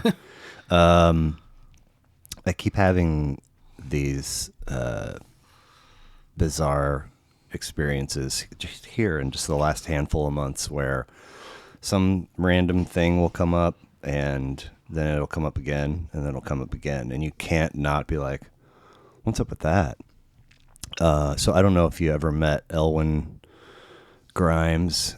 He did episode 3. He I guess he hosted for a minute before my time at McCoy's, but he was really still is really good friends with one of the front of the house managers back in the early 2000s, a guy named Mark Lyerly. So back when I was doing the Chiefs Broncos blog with my two boys, That was great. That was great. Elwin, for a stretch, I would do an interview with a fan of this week's opposing team, and Elwin's a Raiders fan. Yeah. So one week I was like, "Hey man, would you?" And he's like, "Sure." So we did an interview, and I, transcribed it and posted it, blah blah blah. So when this was really happening, I reached out, and he's like, "I'd love to." And I was like, "All right, so hit me up." And he's like, "You're asking me to pick favorite records is like asking me to pick my favorite kid." Sure. But he ended up landing on Marvin Gaye, "What's Going On," Beautiful. Pearl Jam 10. Disagree. I wondered if you would. And Nas, "It Was Written." I mean, that's most people go with Illmatic. That's what everybody has said. Sure. Yeah. No, that's such a sick record. It is. And I had never listened to Nas. And for the record, I listened to I remember Pearl Jam at Day on the Hill when they were Mookie Blaylock. I was there. Lawrence Lore. Yeah. En route to Omega. Yeah. Because we did Green Eggs and Ham Jam for a couple years, and then it became Omega, and then it became I remember when Wakarusa was at Wakarusa, and then Wakarusa went to Arkansas. Yeah. And that was the end of a good run. But anyway, are you an Ozark guy? The program? Yeah. Yeah. Are you current? I am finished, right? We're finished? We're finished. Yeah. Okay, Yeah. so I just got goosebumps. I mean, almost the entire final episode, Ruth is rocking Illmatic. Absolutely. I was like, what is it? The whole, whatever, the last half of that season, she's listening to some really, some bangers. And they're all they're not like club hits. They're like stick-up kid music. Dude, do you know who she speaks to at the diner? Killer Mike? Yeah. Yeah. I mean, that dude is... Killer Mike has come up so many times in recent years that I keep going like, God, I got to listen. And so today, or getting ready, I was like, gotta be kidding me. Anyway. I picked an LP record. Like, LP is the other half of the Run the Jewels with Killer Mike, but one of the five records. that EL-P. El Producto. Yeah, I know. Yeah. El Producto. But I mean, in talking to just a very small handful of people, every single one has said, "Oh, he went with It Was Written over Illmatic," which made me, and also the stuff says that Illmatic was so. But I was like, I now have to listen to that record. It Was Written this and then superior record. He's right. Okay, Yeah. okay. I'm sorry to interrupt. No, you're good. I just. Yeah, Illmatic. The fact I've basically, I have some friends that I feel like they watch everything. Mm-hmm. I watched two things, Ozark, and now that's gone. Mm-hmm. And Handmaid's Tale is the only other one I watched. You don't watch it? Man, that's a gut punch. Dude. If I'm going to intentionally sadden myself, You got a toolbox full of ways. Yeah, it's just not something I do on any kind of regular basis. The universe has a way of keeping me sad. Yeah. So, like I mentioned, it was very intimidating to tackle Mr. Boyd's list of 16. Sure. And there were 3 that I knew. Yeah. That you just didn't require any. Well, a quick revisit. Sure. Nirvana in Utero. So good. My Bloody Valentine, Loveless. So good. That's a record store. You ever worked in a record? Tell me you worked in a record store without ever telling me you worked in a record store. Right. Yeah. I love that record. No, I told him I own that record because Jason Gherkin. Okay. You know Gherkin? Oh yeah, absolutely. We had a couple of really fascinating exchanges when I started at McCoy's. So food business was okay. But Thursday, Friday, Saturday dinner service was baller. And that was when it was still like 3 and 4 deep at the bar Yeah. on the weekends. Oh yeah, I remember. So I finished, and being a brew house, a good perk is that you get a free shift beer. Yeah. Yeah. A lot of winks, but so I'm standing there at that service well, and nobody is giving me the time of day. I've just closed the kitchen, and we make eye contact a few times. Finally, he's like, "Can I get you something, man?" And I was like, "Oh, I was told me to get a shift beer." He's like, "You fucking work here?" And I was like, "Yeah, I do." The other was number 2 of 3. Anna is. I finished a shift and I'm standing in that spot next to where you go into the bar, and there's a big pillar, and then there's the actual service well where they pick up drinks. Absolutely. And so he's putting drinks in there, and she's receiving drinks to take to a table, and I'm standing over there. I was told, and I used to, for years, I called him Rob because he looked like Rob Thomas from Matchbox 20, and he called me Joe just to have something back and forth. Yeah. So he looks at me. No, he doesn't see me, but I hear him say, "Hey, Saviano, so you think we'd bang at all if you weren't hanging out with Joe?" And I just kind of around the pillar, and he's like, "Oh, hey, what's up, Joe?" The third time, Are you guys pretty serious at this point, or? I mean, we're brand new. We're we're- for a handful of months, Is there anything better than brand new? I mean, I don't know. But so then one time I'm trying to like force this awkward like bro-y music chat, and he's got "I'm not interested" tattooed on his upper eyelids. And finally he goes, "You know what, dude, just go buy My Bloody Valentine Loveless, and then we'll have something to talk about." And I was like, "I'm gonna go buy it and listen to it and come back and talk to you." And he's just like, "Okay." But that's that record. I mean, that's so I know that record because Kirkin told me to buy it. Yeah. And then I was like, "What He is wasn't wrong. this? This Yeah. is so wild." Yeah. And then Neil Young and Crazy Horse, everybody knows This Is Nowhere, were the 3 that I knew very, very well. But almost all of the rest is like a lot of European and British and post-punk and just shit that has never been in my wheelhouse. Yeah. So I was like, You can't be that handsome and not listen to good music. I mean, you're absolutely right. And just really fascinating how he landed in the places that he landed music. Sure. Just really fascinating. Sure. But He attributed that to his parents or travel or I smoking hot women. I and men. attributed it to I have 3 younger sisters. Yeah. And the notion of having older brothers and their influence or lack, has come up as kind of a common theme. So I was guarantee 100% this is all Big Brother driven. It wasn't. He just kind of navigated those seas all on his own. That's kind of beautiful, I especially mean- for him. I mean- That's kind of par for course. Right? Right?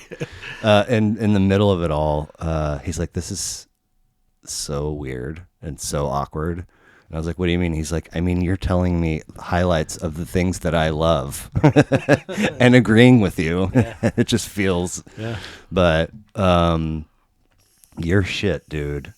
I was like, "Okay, here we go. This is, no Google Maps, no MapQuest. I'm going to find my way." And it starts Hailu Mergia. Perfect. Yeah. As far as a white boy from Kansas goes, Tezeta. Tizeta is the record. Yeah. I mean, I heard the opening notes to the opening track, and I was like, and I'm reading at the same time, and I'm like, there couldn't be an Ether Browner way to start this than a house band from 1970s Ethiopia. Yeah. What? They played hotels. Yeah. Well, that was how you got gigs, Yeah, sure. apparently. Yeah. Hotels ruled the roost. Absolutely. I mean, we talked about what it's like to have a crazy brain. And I've found recent. I mean, I've always been a huge fan, but I found recently, especially driving, sunflower seeds are Absolutely. kind of Yeah. they kind of keep me grounded That's beautiful. because I give I do a I know. huge cheekful and then one at a time, and I Yeah. got a fucking spitter, but it's like the practice of cracking one open, finding the seed, disposing the shell, and moving on to the next one hushes the crazy a little bit. Absolutely. So this felt like medicine for the crazy brain and a soul elixir for the troubled and lonely. Yeah. And I was just like, I can't You nailed it. describe. This couldn't be more perfect. It Absolutely. feels Yeah. so good. Yeah. Two things have come up in previous episodes, and that is that Bandcamp is a thing. The streaming service. Yes, Yeah. which gives Sure, a lot more yeah. back. And then they have, I just saw on Friday, I saw a tweet from them saying it's Bandcamp Friday, which means on those designated days, they give all of it back Oh wow. to the artists. Oh, that's rad. So Google, I Google an artist, and usually the first lead is a wiki page, and I go to it and I trust it and I use it and regurgitate it here and hope it's not. Yeah. Not too far from the Yeah, center. but their top result was their Bandcamp page, and Oh, I was wow, like, how really? cool is that? Cool. So they in '79 are making plans to go on a U.S. tour, and it takes 2 years. It didn't happen until '81, and Well, that had to be with just as much like the Ethiopian government at the time, though, right? As opposed to not allowed to. They wouldn't let them. They wouldn't give them clearance to go play Yeah. for an imperial country. yeah, yeah, I was like, what the fuck? Yeah. That is why. So, and then when they were given a thumbs up, yeah. they were basically sworn to not talk about it. You Yeah. can't tell people that you're going to do a tour in the United States because that fucks up our reputation of this military regime. And I honestly, I think if like there would have been like any vocals, like I mean, there are a couple songs with some vocals, but those are like covers of standards and stuff. But like Right. 98% of the music is all instrumental, and I honestly believe like if they weren't like straight musically driven, like if they would have had some sort of message, even if that message is don't worry about a thing. They may not have been allowed to travel. We never hear this music, and this isn't like an obscure album. Like it. I mean, Kind of. it's not at the top of the accessibility Sure. list. Yeah, yeah. I mean, it's not on Rolling Stone's top 100 or anything. Right. But you talk to whatever music heads call themselves, and this is Boyd would say audiophile. I wouldn't, because I still play my shit on a Technics 1200. Nice. I have a good needle, but Hey, but I got it. But it's still a Technics with a bunch of fucking stickers on it. there you go. Nice. Oh, the only way it should be. Yeah, exactly. So here's how fucked up that is that once they were green lighted and came, that was the end of that outfit because 4 of them said not going back. Why? Yeah. I mean, can you blame them? No. And then I have a really long quote. Let's hear it. Tessima Tadele wrote this. It's on their Bandcamp page. Odds are any Ethiopian over the age of 35 who had access to TV or radio by the early 90s will instantly recognize the sound of the Waliyas, which is The band. the band. What is not a given is how many would actually identify the band itself. Barely a day went by without hearing the Waliyas either in the background on radio or as an accompaniment to various programs on TV. Their music was so ubiquitous in media that most of us who enjoyed it never bothered to go out and look for it.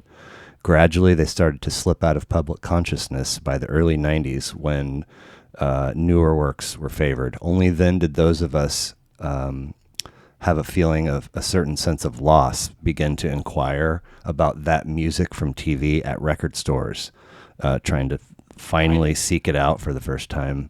Yet most of their work remains stubbornly elusive. So here you have this group of musicians that the whole fucking country knows, like we know the alphabet, but they don't know necessarily their name. And the government is saying, you can't go play. Like, that is so wildly different from the American, like, garage band, you know, aspiring mom, turn it down, you know. I hate to dip into, you know, so frequently tainted waters, but it's really hard to read that and not take, you know, not be like, privilege comes in a lot of shapes and sizes and colors, and man, super wild. But I fucking love that record, dude. I'm glad, man, and I'm really glad. Were you familiar with it? No. Oh wow. Oh cool. Well, Not at all. Not good. Not any of yours. Then I'm glad you listened to that one. I'm glad that one touched you. That is like zero pH, and I mean that in the most respectful way. It is literally music central for me. Like everything else spawns out from that some way, somehow. It's truly like the most calming, God, it's so gorgeous, centering thing for me. And then without the backstory, right? Like without the political undertones and the bullshit. And the only reason that record is recorded is because there was a curfew inundated in the capital of Ethiopia escapes me right now. I've never even had it, so it's not even escaping me. So insert correct answer here. There was a curfew, so they would bring you into the club and lock the door, and then you just stay all night. And that's why a lot of this stuff is really like, so a lot of it talks about is, you know, a lot of the stuff that they did was covers and upbeat and dance and breakbeat, not breakbeats, but dance beats and maybe a predecessor to breakbeat absolutely kind of stuff. Absolutely. Especially with the organ and the drums. But a lot of it too was like, you got it. We're here for 12 hours, right? We're stuck here for 12 hours. So a lot of it is this really melodic therapy. I mean, I don't even know how to describe it, but it's, you know, there's no way to pick your five favorite albums. Sure. It's impossible. It's an impossible task if you listen to enough records. Right. But that one to me is something that I can always go back to, and I always find joy from it, and it will always center me. Like no matter what chaos is happening, that record will always center me. So I'm stoked that you enjoyed it too. I mean, I got the gist that it was recorded in 1975, but when did you find it? Oh, fucking. Because the streaming service lists 2021. I'm sure it's an updated. They all do that. If I see that record in the wild, I buy it. If I see that CD in the wild, I buy it. You know, I got it at Love Garden probably in like memory lane right there. 2005. Okay. You know, and I was buying like Fella and William Onneborn and like these really like, you know, the pillars of like African funk and just, for lack of a better term, pop music, pop just meaning popular. Yeah. And the dude was like, you need to check out my man. Mm-hmm. And I was like, okay, you know, it was like $13. Yeah, it was of like course. 12. It's Love Garden, you know, like it was an affordable record at an affordable price. Right. And I took it home, and I don't know if it left the platter for a long time. I mean, people come to the house and be like, this is cool and all, but like, you know, there's girls here. Yeah, right. Can we little Ethiopian rain check maybe? Yeah, exactly. That was man, Love Garden. I mean, before I was right? Yeah, that would be almost perfect. Before I was coming up to Lawrence for shows and partying, I mean, that was like maybe my favorite destination would be just an afternoon trip up to Larryville and walk Mass and go in and out of record shops and just kind of, I would always leave feeling sated in my heart. Agreed. And be like, I don't know I don't know what the fill zone means, but I love going in. I can't really afford to buy anything, mostly because I'm just spending every penny I can on music. Yeah. But one day Yeah. I'll know. Yeah. Now I know it's Phil Lesh when he's doing a solo and he's zoning out. It's the fill zone. Yeah. But it took me a long time to get there. Still the greatest head shop in the history of head shops. The fill zone. Absolutely. I used to do my back to school shopping there. I get one tie-dye and a new dugout. Oh man, I think I was having all of my needs met by Seventh Heaven at that point in time. Well, I mean, we would skip school to come up to Seventh Heaven. There you go. I mean, Phil didn't have the 12-foot Graphics. graphics, 12 hose, water bongs. Don't call it that. Don't say the B word. So if I had my shit together and was more professional and organized, I would have asked you to clarify if record 2 was Super Ape by the Upsetters in 1976 or if it was Return of the Super Ape by Lee Scratch Perry.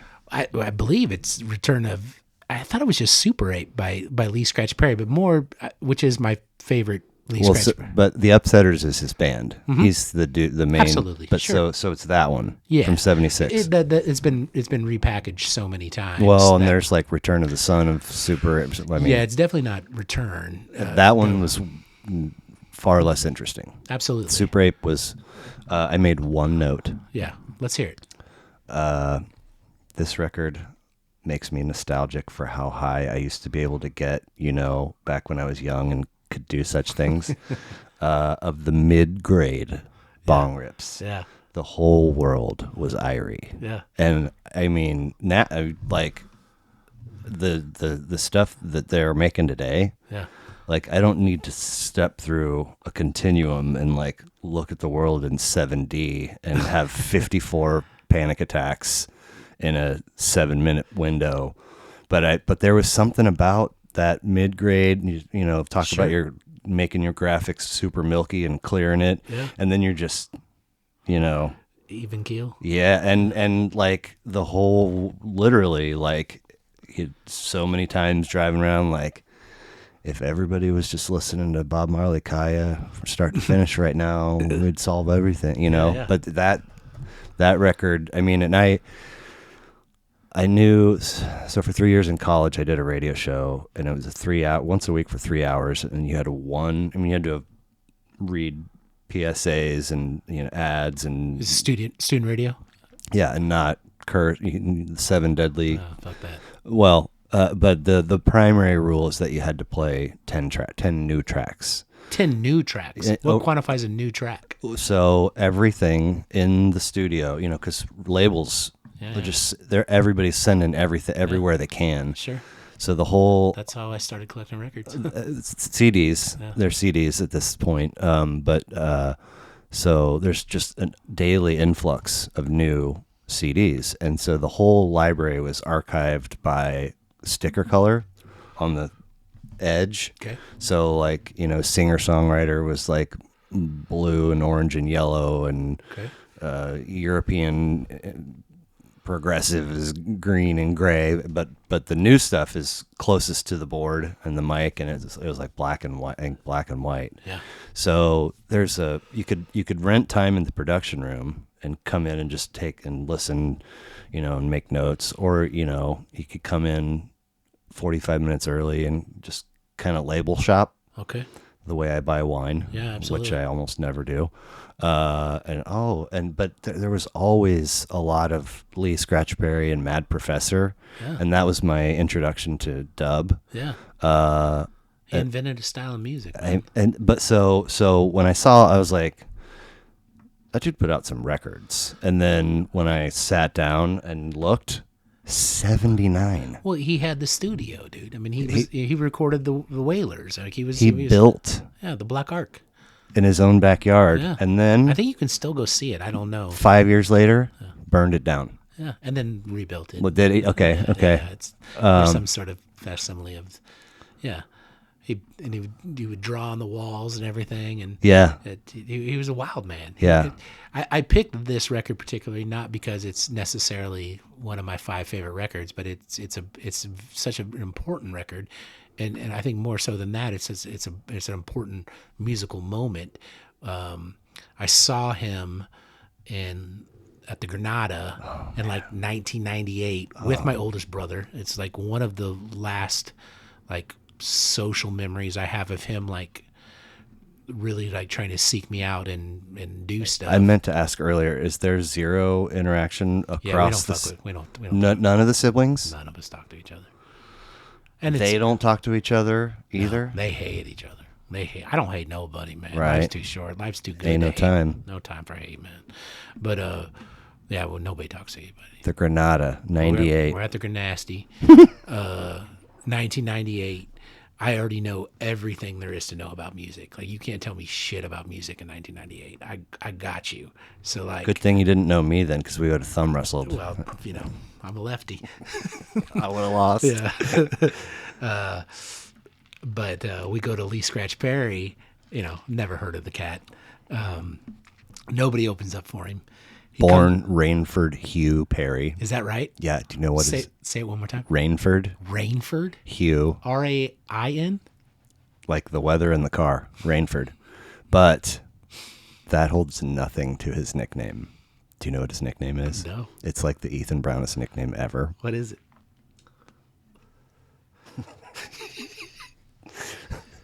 Pipecock Jackson. I'm not even making that up, dude. Pipecock Jackson. Pipecock Jackson. What's up, Pipecock? PC. PCJ. So you know everything there is to know about music. Is it your brother's idea for you guys to go to this show? Yeah. He's Okay. like, so you you're gotta come like, check out this dude. And I'm like, yeah, exactly. And like my brother wore tie-dye like it was a fucking uniform. Okay. Right? Like, he didn't have he may not have a bank account to this day. He speaks, 12 languages and seen every country in the world. Cool. I don't know if that's true, but he travels. He's a learned, traveled man. But he's like, yeah, we gotta go check out this cat. And so we go there, and we're having the normal amount of marijuana, and this man, this tiny man, comes out in overalls and a gold miner's hat with the spelunker light, like Headlamp. like 40,000 luminaries, Watts. like just blinding a motherfucker, dude. And smoking a joint that I know can't be a joint because there's no joints that big, Right. And he says, who believes in Jah? And I was like, that's a complicated question. But that's how the night started. And like, I didn't know who fucking Lee Perry was. And he plays for, 3.5 hours in between the 12, 14, 16-minute long songs. This beautiful, buxom woman in a blue bikini comes out, brings him a joint every bit as big, if not bigger than the first one that he comes out with. And the whole time I'm just like, jaw agape, blown away. Like, what the fuck is this? Like, I mean, this isn't Peter Tosh. No. This is something completely fucking different. And, as much as I had thought that I knew about what was going on and where beats came from and the history of hip hop, I knew nothing about dub, and I knew nothing about the Jamaican music scene that wasn't, Bob Marley and Right. the Wailers. And Peter Tosh. And Peter Tosh, yeah. A little bit of Jimmy Wailer. Cliff, if you must. Sure. Man, Bob Marley, Mad Professor, Beastie Boys, Keith Richards, George Clinton, did some music for some shit that David Lynch was a part of. Still not a David Lynch fan. Well, me either, but I'm just not smart enough. yeah, man, like he quit smoking and drinking. Well, I'm sure he's super interesting then. I think maybe 10 years after that show that you saw. I'm shooting in the dark. You talk about Lee or Yeah, Lee. Okay, yeah. But it was so much a part of his deal that he used to blow smoke into the microphone to get the weed in the music. So the last call was him singing Happy Birthday, which he started, and then very much had like a 4-track player, like recorder going on, and he did a very basic, beat, and then it just played Happy Birthday, and it wasn't, any cadence that you would ever sing to Right. anybody you cared about Happy Birthday to, but it was, this spooky, haunting, like words that you've just probably have only given you joy in your whole entire life, and it was creepy as hell. And like that, my brother was like, "Time to go," and I'm like, "Absolutely not." Like, I'll leave when they, I was like, "This is When they wheel me out of here. And he was like, "Okay, well, I'm out of here." And I'm like, it's Lawrence, Again, I'll walk. Right. To Strawberry Hill, but Strawberry I'm good. Hill. Yeah, whatever. I'll see you. Yeah. K-Town's got a sidewalk along. Yeah, I know you want to What play. you talking See it, Shay. Man, I was, when you see, sometimes maybe it's just me, but like, if you spend too much time in that mindset of I know absolutely everything there is to know about music, and they haven't made the human yet that's going to teach me anything, when you see an unknown to you artist or a record title, you kind of, we'll give it a whirl and see. So I was like, what is LP? I mean, EL-P, like, what in the heck is this? And I mean, 4 seconds in, I was like, I mean, you like words. Yo. You like how words sound. But sounds, beats, and words combined. Immediately, I was like, get the fuck out of here. Yeah. And so, Jamie Moline, March 2nd, 75, El Producto, LP. So 4 solo studio, and Fantastic Damage is the one. I mean, it's just such a seminal record to me. Like, I mean, like when Redman and Method Man recorded that Blackout record, right? Like, you're familiar with that record. I don't, there's a, like, peeling of the onion layers that is the Wu-Tang Clan. I'm still trying to get my fingernail under that. Okay, word. Okay, well then, so the Method Man and Redman recorded this record called the Blackout record. It's a widely hailed classical hip hop record. I thought they made that record for me. Like, I was just like, yeah, these guys wrote this record for me. Boyd said that about 36 Chamber, Enter the Wu-Tang for him. Well, I never thought I was that cool. This is all like weed songs, right? Not paying rent and fucking smoking weed. But I really I was like, holy shit! Like, they made the 12-song record for me.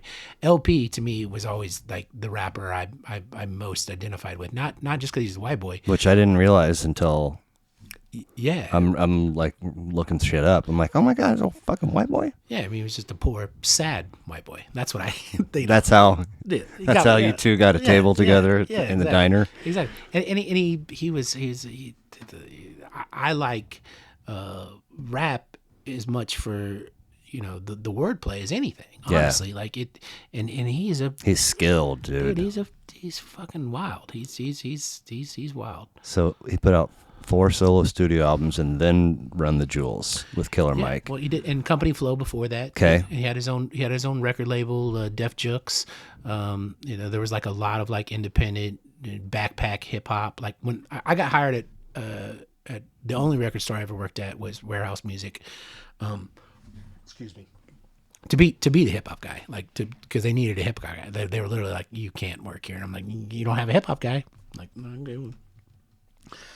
So I filled a niche, and that's how I got to work there. But beforehand, I mean, he was like the king of backpack rap. Like, he was like, I mean, God bless Napster, like, for all the evil that it did and for all the shit that it cost, man. It turned me on to more music than any 5 streaming services. Wow. or whatever else. Like, and I was always like, I mean, I was really jaded, like, when the internet came around and shit, because like music was like such a personal thing, right? Like it was like the only way that I could differentiate myself from my peers, because like I wasn't that cool. I was okay at ball.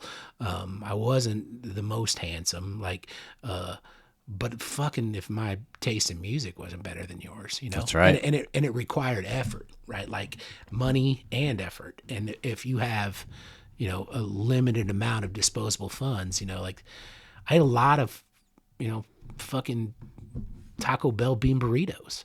You know what I don't like? Taco Bell bean burritos. But I ate that shit because it was fucking 49 cents. Right. You know, and I could spend my disposable income on something else. Yep. Mostly on music, especially a motherfucker with no musical talent, like zero. Right. Like, so Right. I loved it even more. Like, I was even more of a fan. So LP was like that first dude that I was like, holy shit, this is cool. And nobody knows about it. He's especially fucking Cajun, Irish, and Lithuanian Jewish. aren't we all? I mean, yes, precisely. Okay. So we had the strangest, and maybe it still is under this umbrella, but we had the strangest misunderstanding that hovered across this long period of time, you and I. So when I found this, I was like, oh my God, yes. So this comes from, this may or may not come direct from the mouth of your favorite all-time former American football coach, John Gruden. LP was expelled from 2 high schools for various issues involving his refusal to stop wearing his baseball cap backwards. So I am wearing my baseball cap backwards these What? days. You what? No way. This is so funny that you bring this up, but especially with the long ass hair. I wear, you know, I'm still doing a lot of work around the bar, so I have a lot of trucker hats, the mesh hats in the back, and Yeah. so I wear them backwards. And you know, I mean, I was the biggest proponent of turn your hat because we invented turn your hat backwards. I don't know. No one's cool. Right. Nobody's cool. What I think happened was, and we've probably talked about this before, but I mean, back when, You're a hard person to give shit to.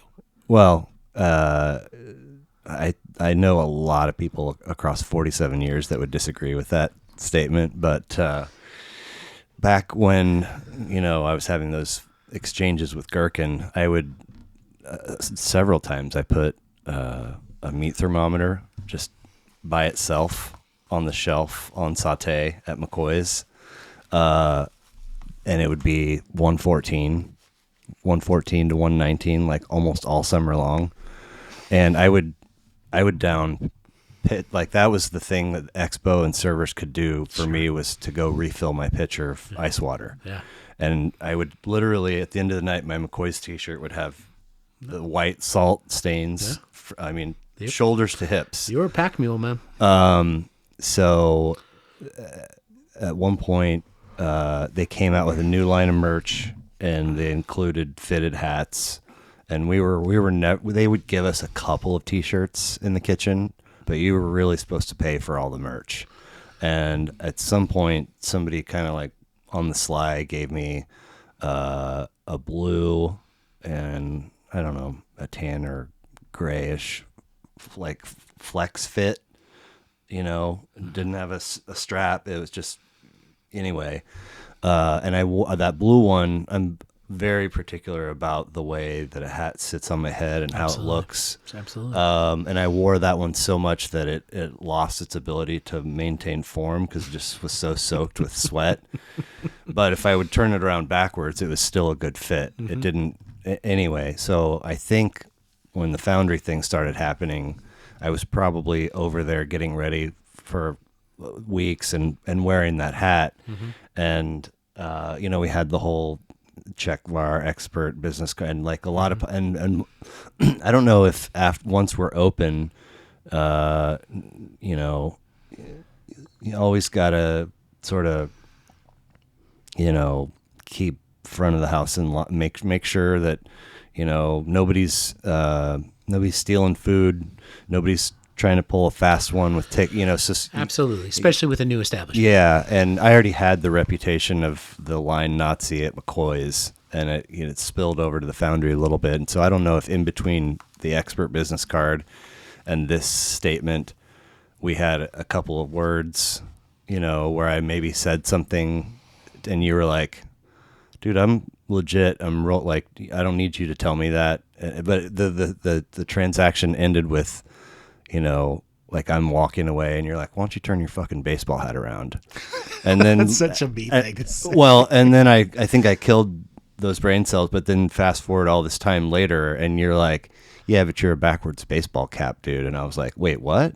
No, I'm not. What are you talking about?" When was the last time I gave you shit for wearing your No, all of this is word. a long time ago. Oh, but okay. I was like, "Why do you think that?"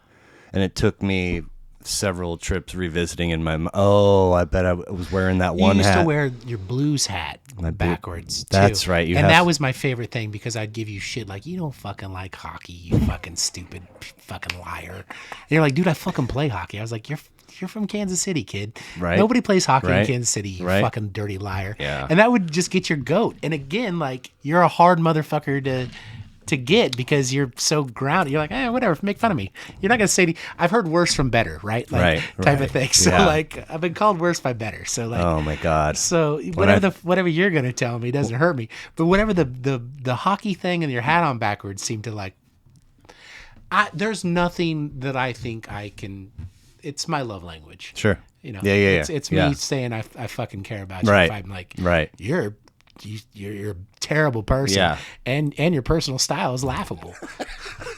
When I saw that about him get expelled from it, I was like, Yep, that's my boy. EL-P. "Thank you." Yeah. Deep Space 9mm. Oof.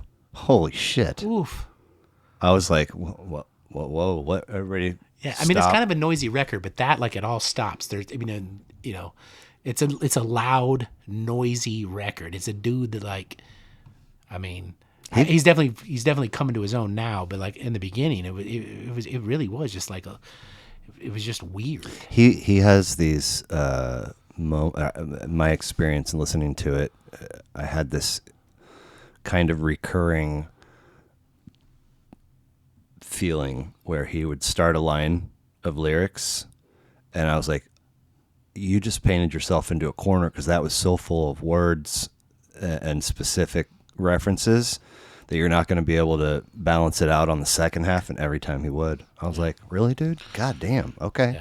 Yeah, and honestly, like Fantastic Damage isn't probably my favorite LP record, but it is. Steve Huey of All Music said Fantastic Damage constitutes some of the most challenging, lyrically dense hip-hop around, assembled by one of the genre's true independent mavericks. Yeah, independent as fuck. That was like Def Jux. Like that was like their battle cry. It was like just independent as fuck. Man. Like just real like lovers of hip-hop, like, and genre bending.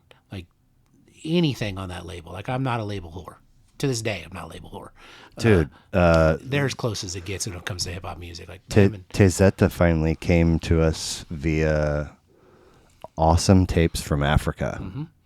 That's a whole like genre. It's called Awesome Tapes, so like it's been around for a while, Right? And yeah, I found a lot of stuff. Stepfather Factory.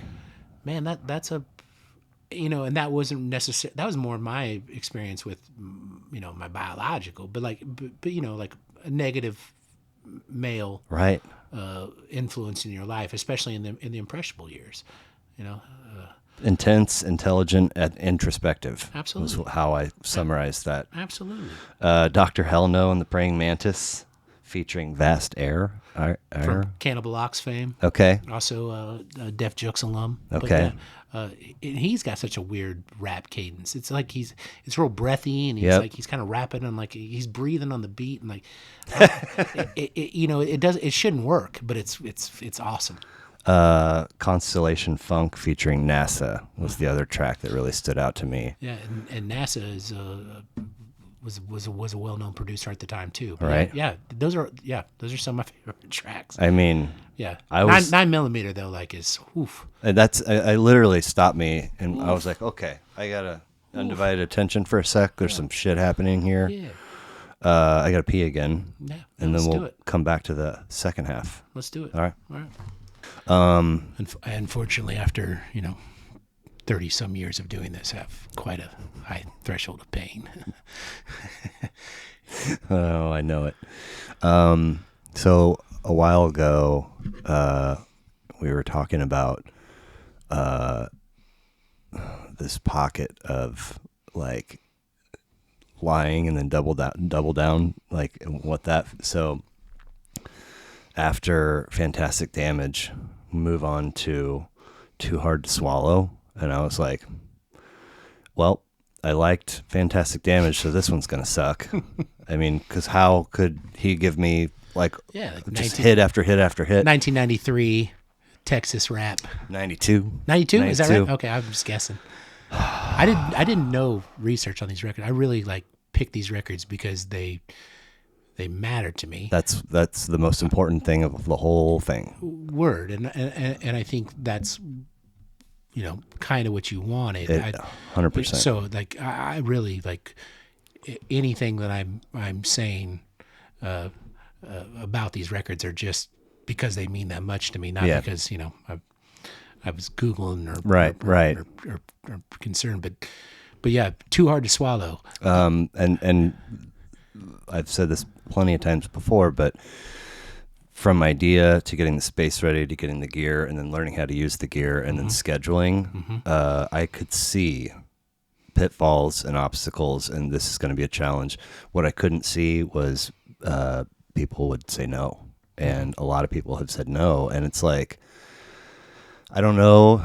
I continue to suspect that it's about being recorded and the sound, the look of the side of your face, and the sound of your voice, and then off-putting. And also, I think that people feel like I'm projecting myself as some kind of professor and expecting you to match wits with me. And the truth of the matter is, all of this. The looking up of stuff is because I know nothing. Like if we're talking, if you give me 5 Fish records, I don't really have to Google much because it's just up there. But all of this is like brand spanking new to me, and I'm only writing shit down that I find interesting. Nice. So I was like, UGK, what the fuck is this shit? Underground Kings. Underground Kings with Houston, a Z. Houston, Texas. Homies be hollering Texas just because it rhymed with Lexus. Again, something good. Something. Opening track, and I was like, stop. Which, by the way, is also from Return to the Super Ape. Absolutely. It's like track 3 or something. Absolutely. But that was such a... I was like, God damn, dude, this is... when somebody's, hey, you should check this guy out, and then you check it out, and I always am like, where have I been? Like, how have I gone 47 years on this rock, and I don't know what UGK... Yeah, Pimp C. Bun B. R.I.P. R.I.P. Pimp C. And Bun B, like there's like a giant picture of Bun B like in the Houston airport. Like, no way. Absolutely. Dude, the Houston airport is a major thoroughfare. Well, it's also like, it was always Dallas Fort Worth. So like Houston has like these stretches of like,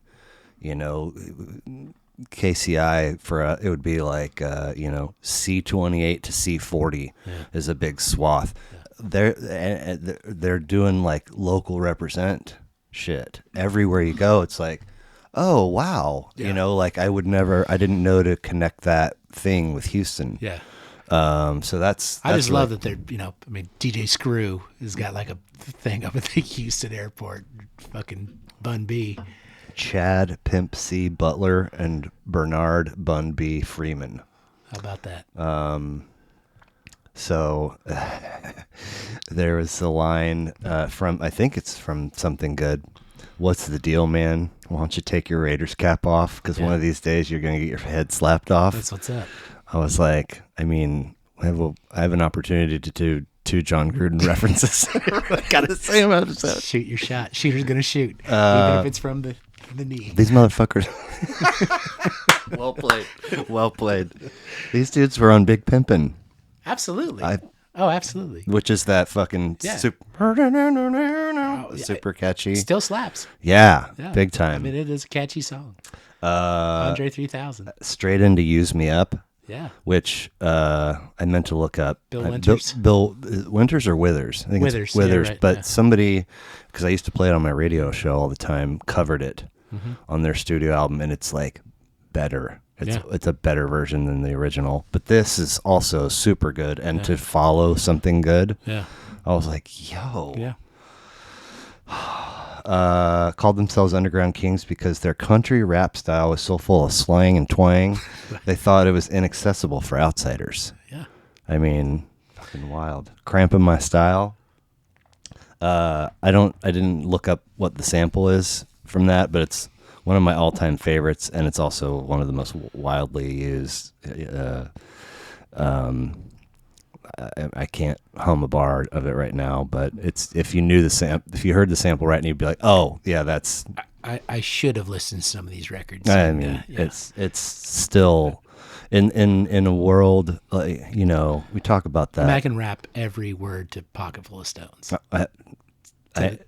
Pocketful of Stones kind of became a drug anthem, a tag. Well, but the phrase kind of followed one of them beyond this record, I think. They did like a part 2. Okay. That was probably bigger than part 1, but like that was like the first like unabashedly just drug raps. Like we are literally selling drugs for a profit. Right? Yeah, like just unabashedly. I'm So Bad is no words. It's so great that it's just a braggadocious. I mean, it was somewhere in between like wherever the fuck hip hop is now and where it's. I mean, how hip hop started, like all it was just bragging on yourself. Yeah. It was like talking about money and girls and how much better you were than the next person. So here's the thing, for my 47-year-old self visits too often to mention here, but I'm going to be an idiot and do it anyway. Let's do it.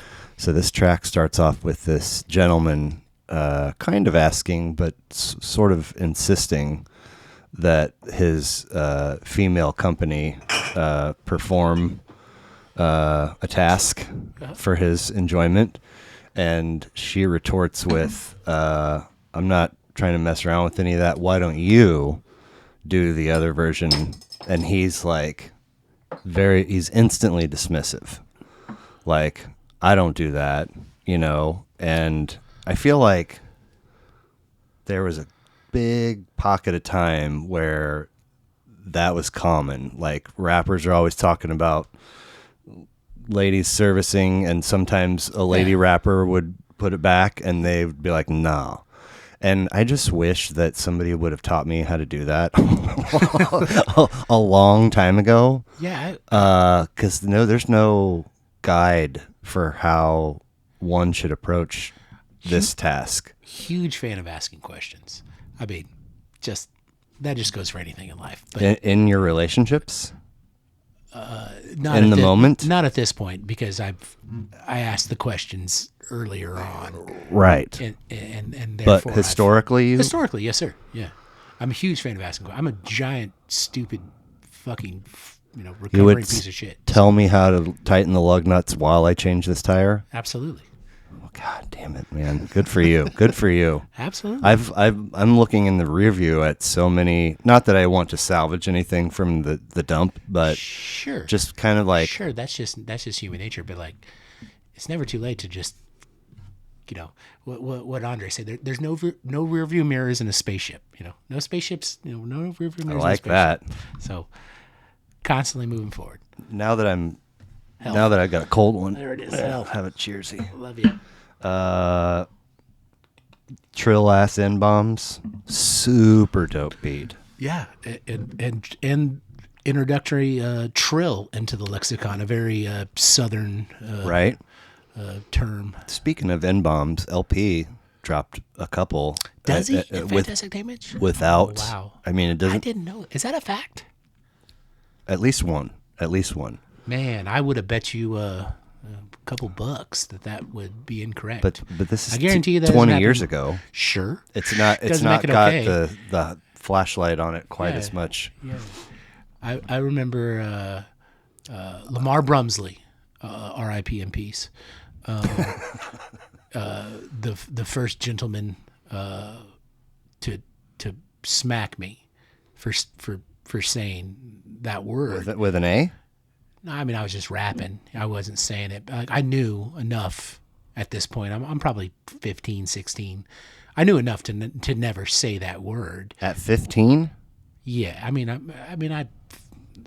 Yeah. Yes. Okay. I knew that I shouldn't say that word. I didn't know I couldn't rap that word. I knew I couldn't say it in the we used to roll around Yeah. singing along with the music. Exactly. And always, 100% of the time, in my mind, this is the only time it's okay. If I'm singing the words that somebody else wrote, but I think nowadays I probably have to redact that. I think most folks would say, even then, no. I would say absolutely. Yeah, redact that. But yeah, this is 1993. Like, I mean, Somebody slapped you? yeah, I think because it was a teachable moment, man. Like, that's the way I look at it. Okay. Like, I mean, it wasn't a disrespect. He didn't like beat me up. No, I He didn't know. like get in my fuck. I mean, he was my elder. He was 2 or 3 years older, and at that stage, it might as well have been a whole fucking different generation, you know. And he was a black man. Yeah. An attractive, worldly, in my eyes, man. Yeah. And he said, "You don't fucking say that." And I was just rapping, bro. And he was like, "You don't fucking say it." And I was like, "Got it." And I learned a lesson there that night. And I just happened to learn it earlier than most, I guess. Will Smith and Chris Rock were like, well played. We're going to use that in a little while. Yeah. They're getting a divorce. What? Yeah. Will and Jada? I mean, as far as whatever, Reddit tells me. For real? That's about the only social media I interact with. Right. You're on the gram here and there. I am on the gram from time to time. Though E-double. E-double was like my first, But what graffiti. is your actual handle? Talking shout outs. EDUBLE. The E is a 3. Okay. That's right. That's right. Because I mean, once this thing has 2 views, you're guaranteed to get a quarter of a new follower. Well, I don't have anything to follow. I won't check if I have like people requests or I don't know. I don't know. People requests. Is that what the kids are calling it? Yeah. Surely you've seen Samesies, Yeah. People Juice. Yeah. Whenever we get called into the sales meetings of the world, and you get, the profession is a weird one in that there's metrics for everything. There's metrics for the metrics, and everything is so visible as far as, are you doing what we hoped you'd be doing, but you still have to like speak it. Sure. And say, this is what I'm doing, even though somebody could Yeah. just go beep, boop, bop, Yeah. and see anyway. So Weird. when we get it, Weird flex. way pre-COVID times when we would meet in person all the time, and you have to go around and tell about prospects that you're hoping to convert and ship for the first blah, blah, blah. Buddy, actually a dude that was my second rep at McCoy's, once or twice a year, he was good for. I'm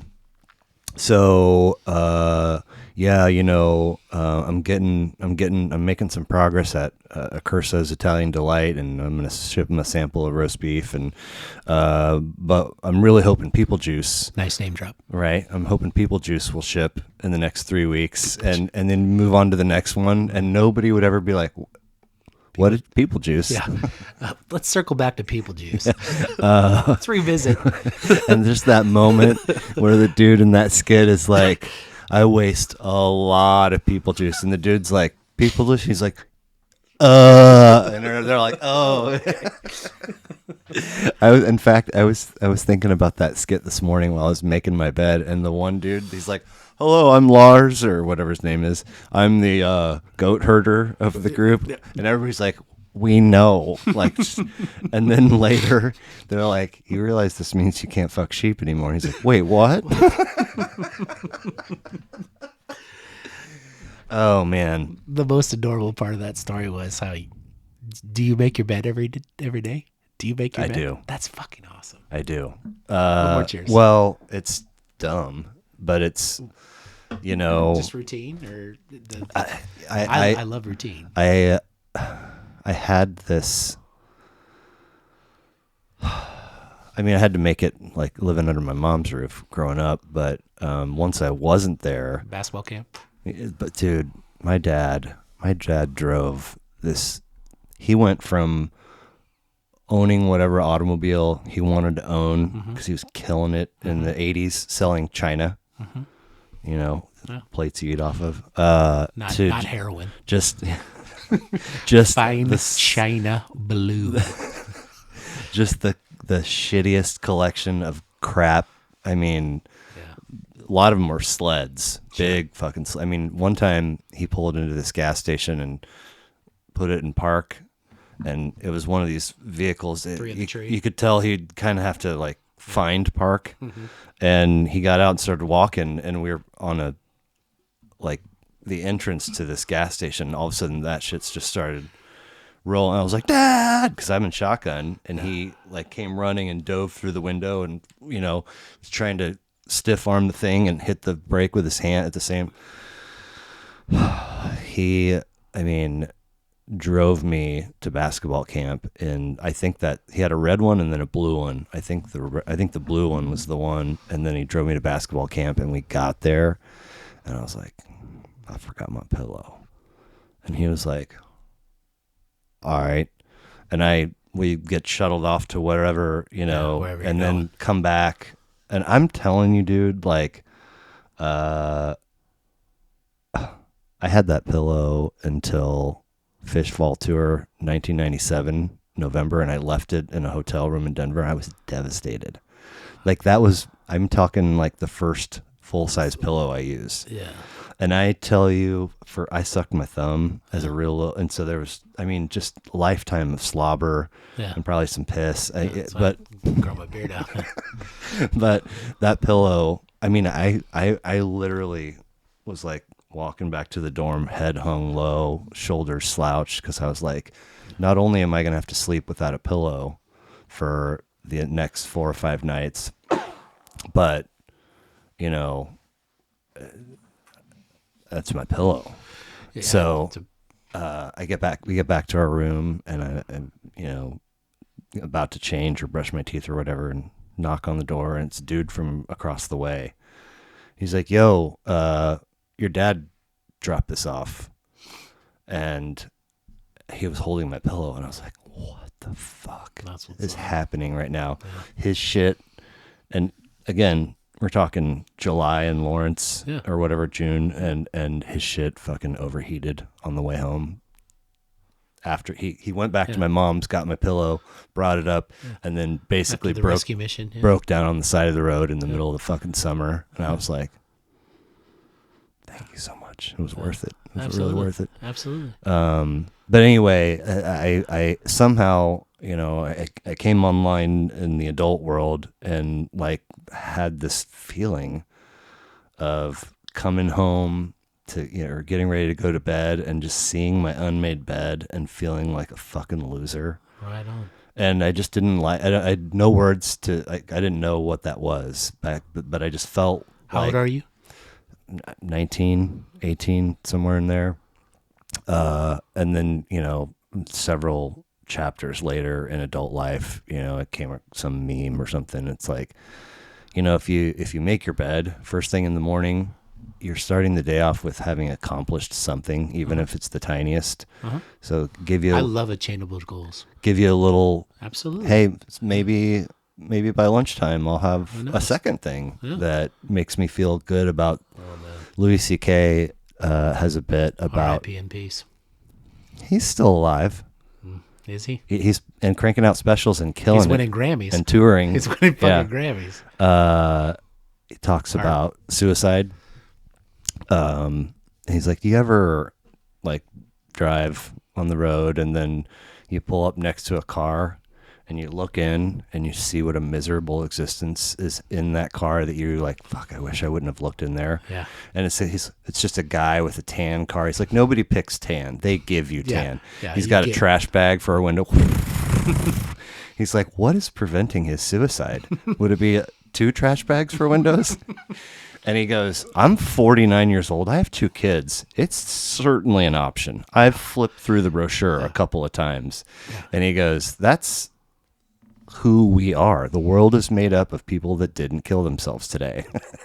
I think Louis is one of the 5 funniest fucking people on earth. I think the Louis show might be the funniest sitcom ever recorded. The one on FX How do we, that's been completely scrubbed from the internet. Yeah. Unfindable.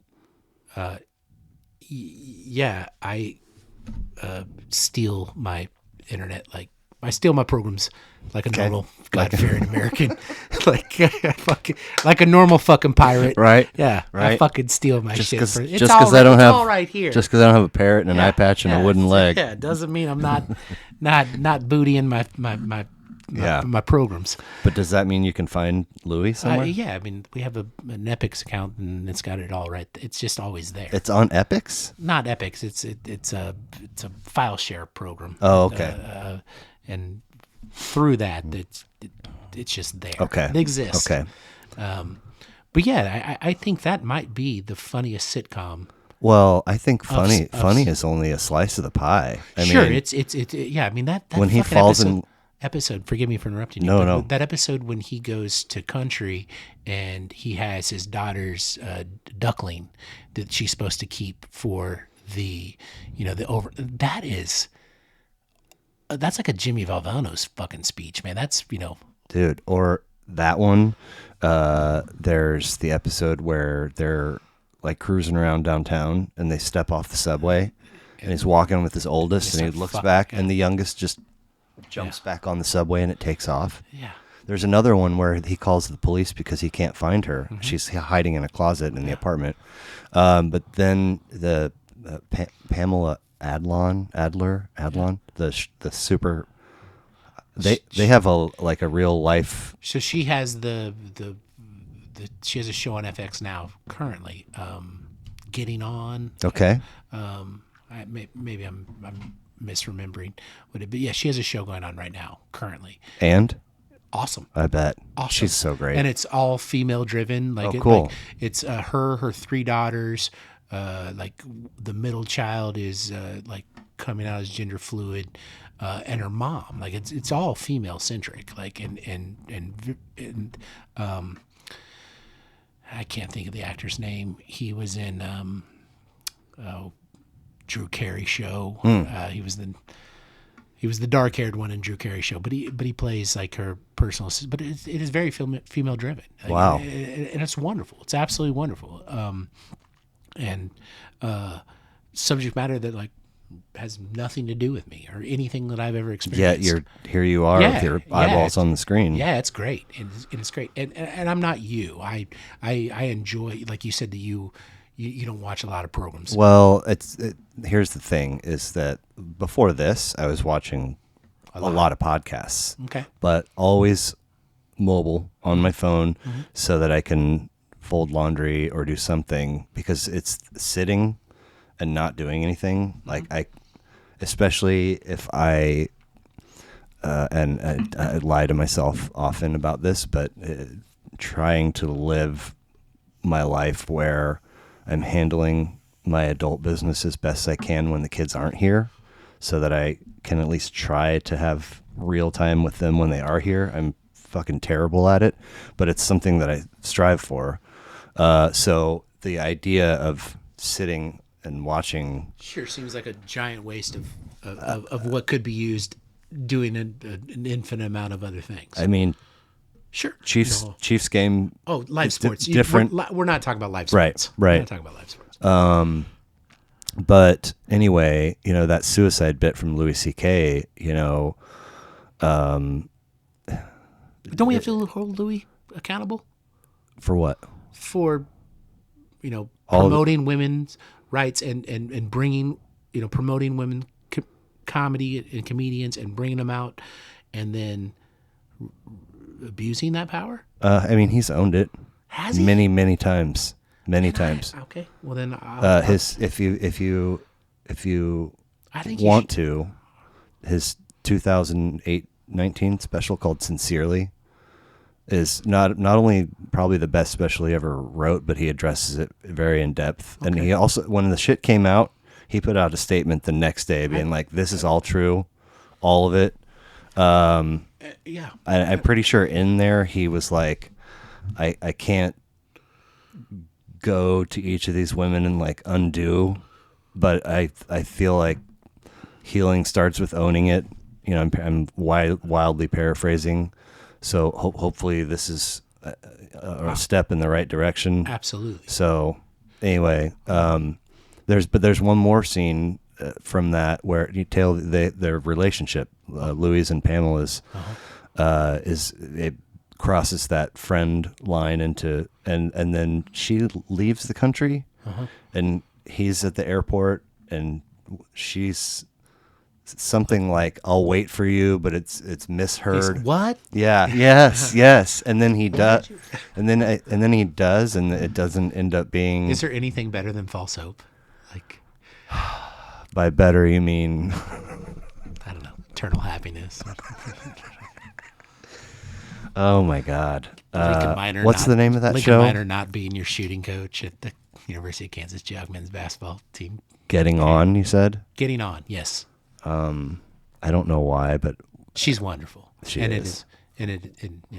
When we and I am not trying to harp on Louis because I truly do believe that he is one of the funniest people on earth, and I am a huge fan of being a different person than you were even yesterday. Yeah, like, I'm a huge fan of. How can you believe in humanity and not believe in forgiveness? Gherkin said that he something along the lines of, I'm at the top of the list of people who believe in second chances because I used that card in the opposite sense so many times, begging others. And so now he like 100% second chance for you and you and you. And I have like 65 employees right now, that's for real? Yeah, man. Damn. Yeah. And I need more. We're hiring. Servers, security, back of the house. E-double-E is a three is a... The three's an E. The E's a three. But yeah, I mean, I'm literally in charge of 60 fucking people. That's man. wild, dude. It is wild. It's absolutely wild. And I am the biggest fucking fan of second chances, third chances. I believe in I believe in people. I really do. Well, because how do you ever come to the plate with all of the things, all of the answers and perfect execution for None. First time? None. None. I mean, 300 gets you into the Hall of Fame. If when we leave when I take her to gymnastics and drop her off, we go around the corner to Mac and Sights. Are you familiar? I am. And 5 coins, so he gets 5 rounds in the cage. And every time we leave, he's his own worst critic. Sure. I'm like, fucking, I don't know if I did this to you or to the damage is done. Yeah. But you got to so every time we leave, I say the greatest of the great hit 3 in every 10. Yeah. So keep that in mind. But I had a coin where I missed 14 out of 15. Yeah, but you crushed it on the other 4 coins. Yeah. So take it easy. You're doing it right, bro. Too Hard to Swallow, though. Really, it's a great record. I really liked it. It's dirty. It was different. I knew it was different when I heard it. Mm-hmm. And it was approachable. A lot of rap that I was listening up to that point was from the coast, and they were just talking about something that was just so far out of my wheel. I liked it. I thought it was funky. It had nothing to do with me. Not that Too Hard to Swallow did, but it was definitely much more of something that I could picture myself in these horrible situations. Right. So I don't even think that the peeling back of an onion. Go ahead. This record was like the precursor, I think, to like Outcast and I can't. My big takeaway is how did I not know this of this outfit? Let alone it's so good. How did it never, like, where have I been? What rock have I had my head under? I mean, you mentioned Big Pimpin', and I just don't remember a time in my life. I remember like hearing Pocket Full of Stones on Hip Hop Hype Show on KJHK on Saturday night at like 10 o'clock on the way to a party after a junior high dance, and like just, you know, with some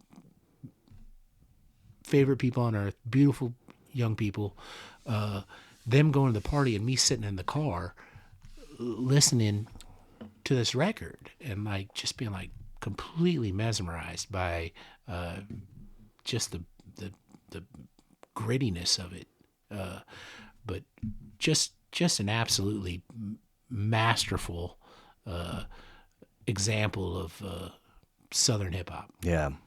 A lot of these records that for these episodes, for these conversations that are first time listens for me, almost all of them have resulted in me being pleasantly surprised. This might be the first that is like without question playlist. Like I'll Nice. I mean, I'm adding all of these records to my streaming service, but not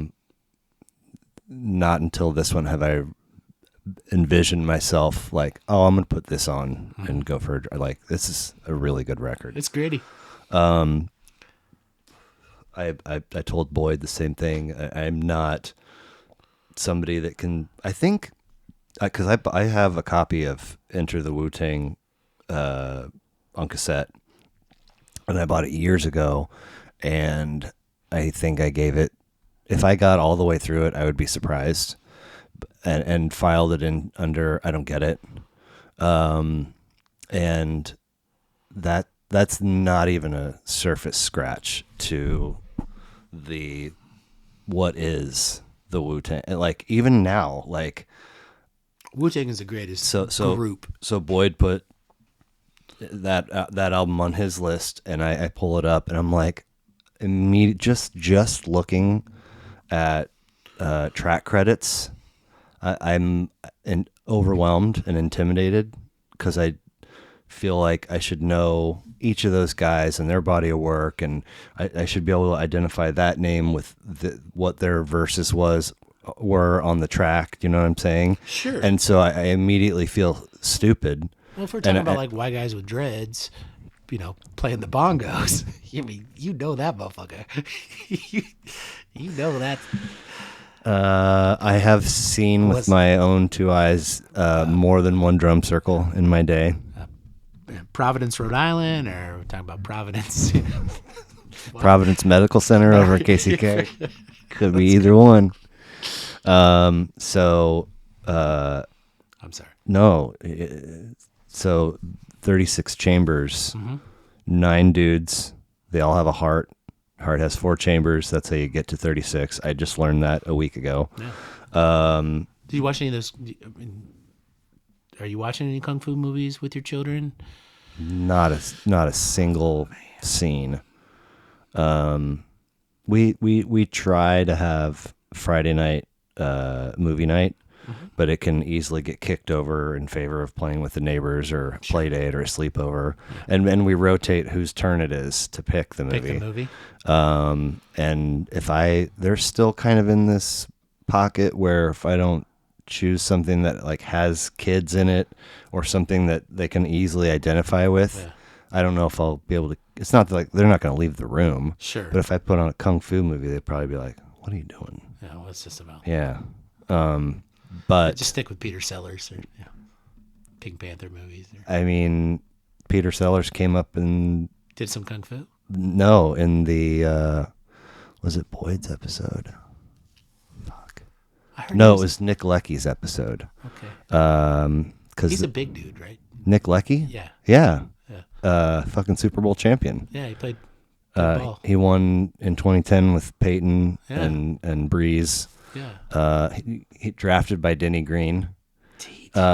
He R.I.P. in peace. R.I.P. in peace. He said he was in Vegas at this. I don't remember the name of the place, but it's his favorite place to go.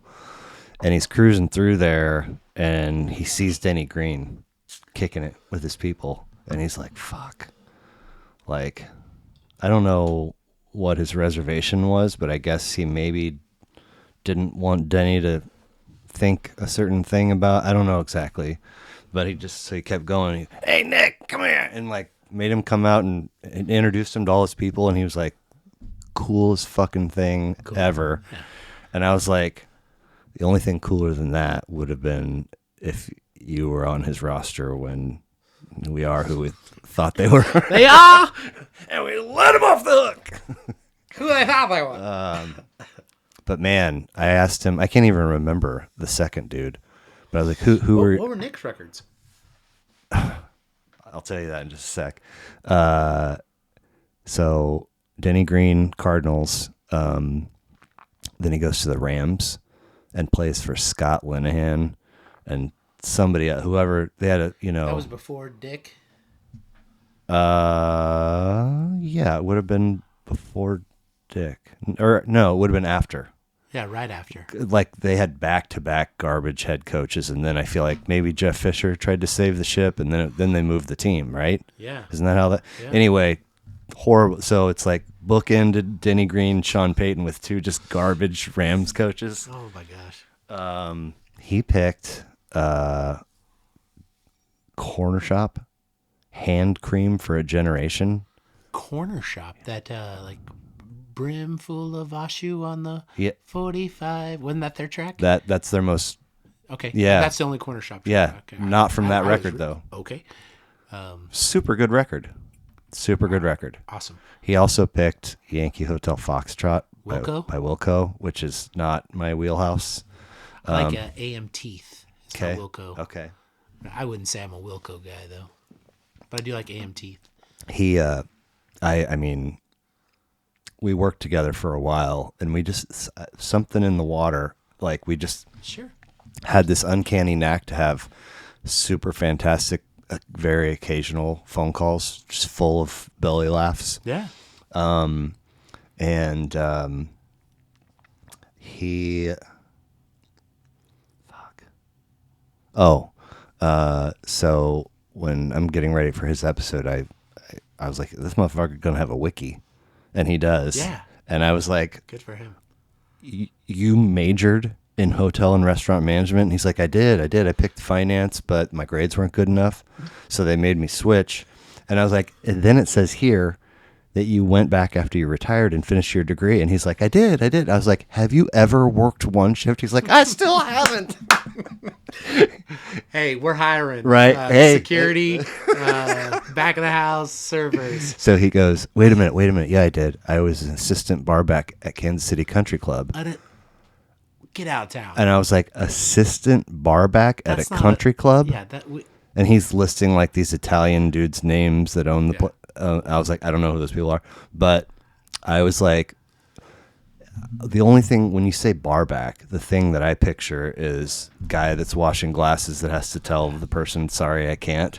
just grabbing cases of Bud Light. Yeah. And I go, so were you that guy? And he's like, no. I was, hey, can I get a Bloody Mary?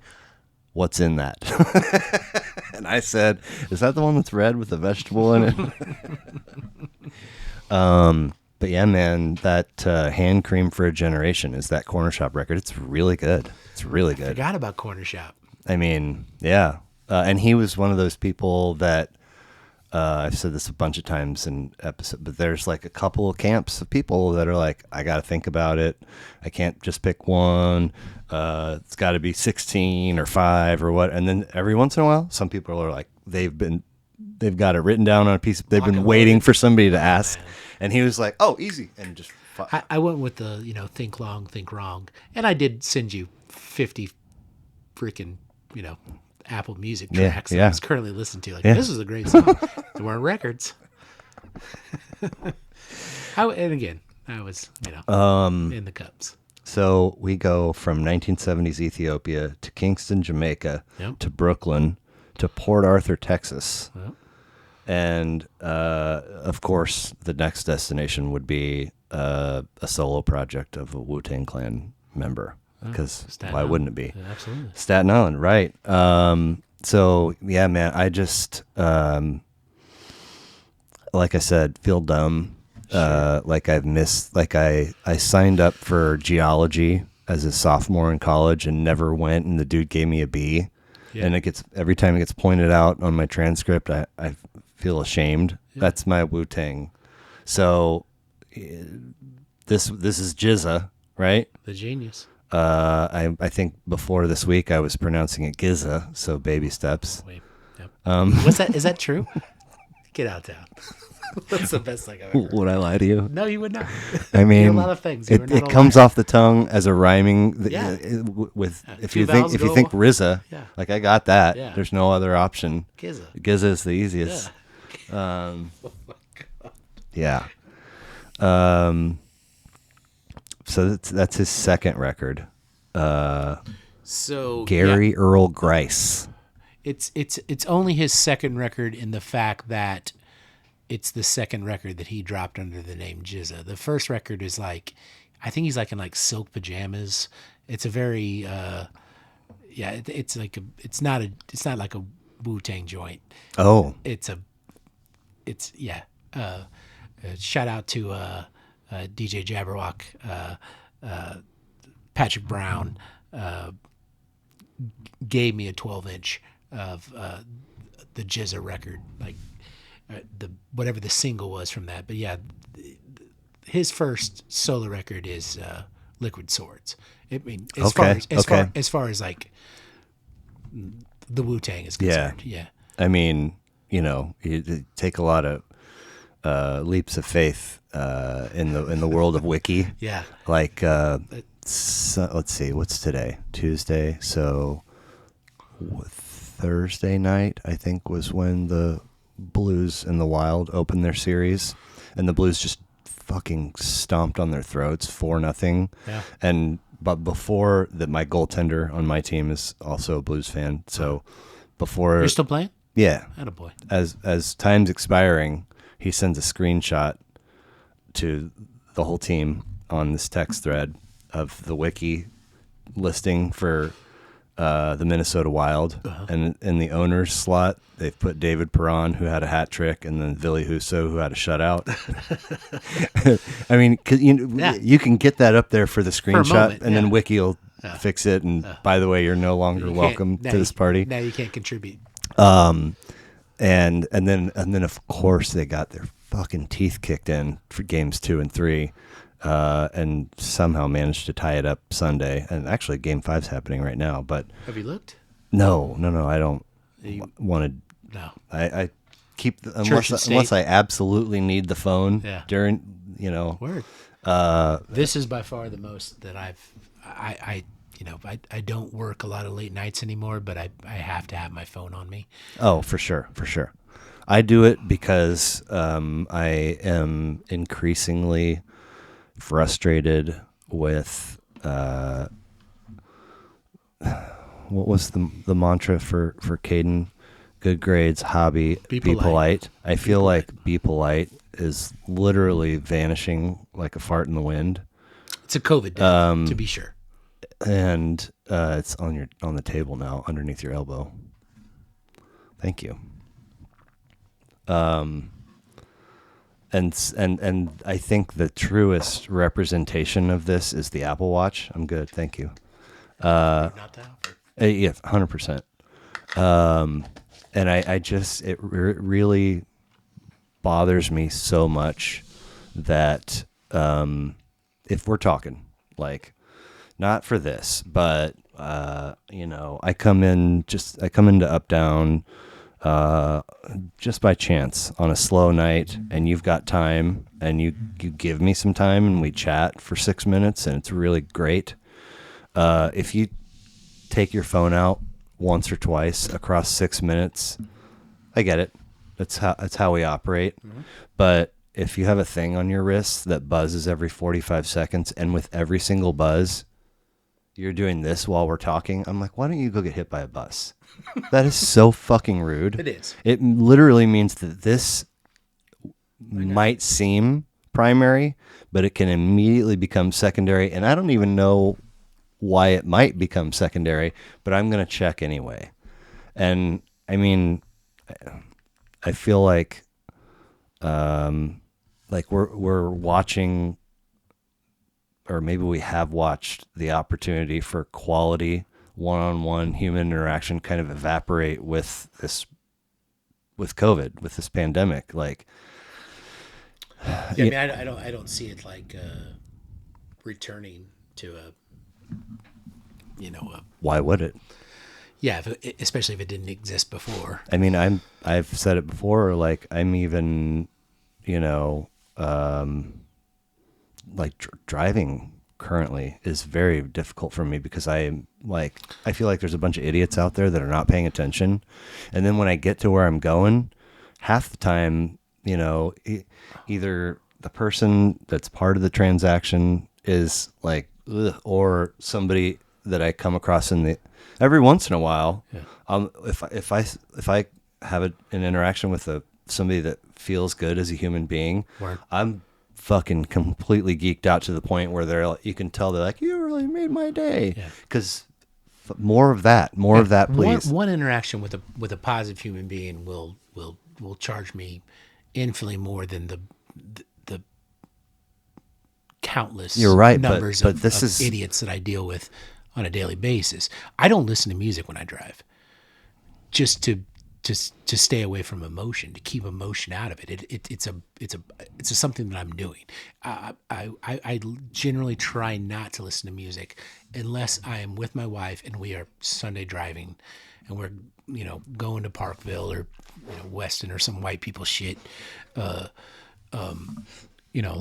Those are two official destinations on the white people shit. They are white as hell, and and I'll be listening to some fucking soul funk from 1940, and but yeah, I really don't mess with music when I drive because it brings so much emotion out of it, and I'm already just so angry at however the world is unfolding around us. It seems to be progressively worse on 670 and 71 and 35, and it's just I know we're all in our own little ecospheres in a vehicle, but it seems so selfish and awful, and I can only bite my tongue for so much. So I listen to sports talk radio and NPR, okay, and, yeah, podcast. I mean, this is what, like, so the consumerism element, just beep, boop, bop, and it's on your doorstep in like 4 minutes. Like, why would I go back to driving and dealing with idiots to destination also full of idiots? Like, sadly, I have to ask the question, where's the motivation? And am I going to be the soldier that goes out there and tries to be the one good interaction that all those people have? You know what I mean? That's the hill you want to die on? I don't think so, man. Absolutely not. I don't think so. Absolutely not. Absolutely not. But so for the last 2.5 years ish, I've had a lady friend on the opposite end of the state.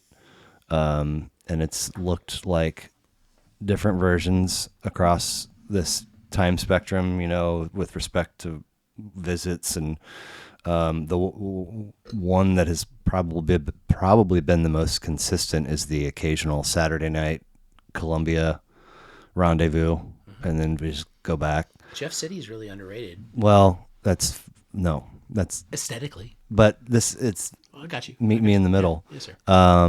And so I've made that drive a lot. Yeah. And it's almost like the perfect time. Like 2 hours is not, you don't have to stop for gas. You might not have to stop for pee. You're not going to be sore and super tired when you get to where you're going. But it's also a stretch across I-70 in the state of Missouri, which means that I'm in this point now where back when I was like 19, 20, take a road trip, excuse me, you saw somebody do some crazy shit, like, come up the right lane and cut in front of, wedge themselves very dangerously. You tell that story for years. You'll never, I fucking see that shit like 6 times a drive. Absolutely. And it's like, did we forget that we're all wielding 2,000-pound weapons? 1,000,000%. Like, one mistake and none of it's correctable, man. Like, and your absent-mindedness negates whatever this other human being did perfectly. yeah, For, 1,250,000 days in a row. So you're dumbass. And I do listen to music on road trips. I'm not a weirdo. It's, what's really weird is that doing a 2-hour drive like that is it's this forced kind of concentration that's also Especially by yourself. weirdly meditative. Absolutely. And it forces you, because I think a lot of what we're doing is to try and get out of the crazy brain, right? And it kind of forces you to just sit with it for a minute. And I find myself being like, okay, all right, like, I thought shit was out of control. It somehow feels a little bit more manageable. I don't know. I'm smoking what you're rolling, man. So, I mean, here we are again. Jizza, right. the genius. Truly his first solo album, though. Robert Diggs and Russell Jones. Russell Jones being Old Dirty Bastard. And Robert Diggs is RZA. Mm-hmm. So the three of them, let's see, they formed a 3-man group. They're cousins. Yeah. And I guess that in some way is a piece of the origin to the big Wu-Tang puzzle. Yeah, I don't think in the whatever story they were trying to tell, I don't think there's like some triumvirate between the three of them besides they were just doing a thing. Yeah, right. Absolutely. And then it kind of grew. Yeah. I mean, proximity. You dance with the girl who brought you. So this dude is really into science. Yeah, I think he has maybe a master's from he MIT, or I think he's got maybe it's a. I think he's got a kind of a lengthy educational list, but I don't think the Jizza is necessarily like just a street name.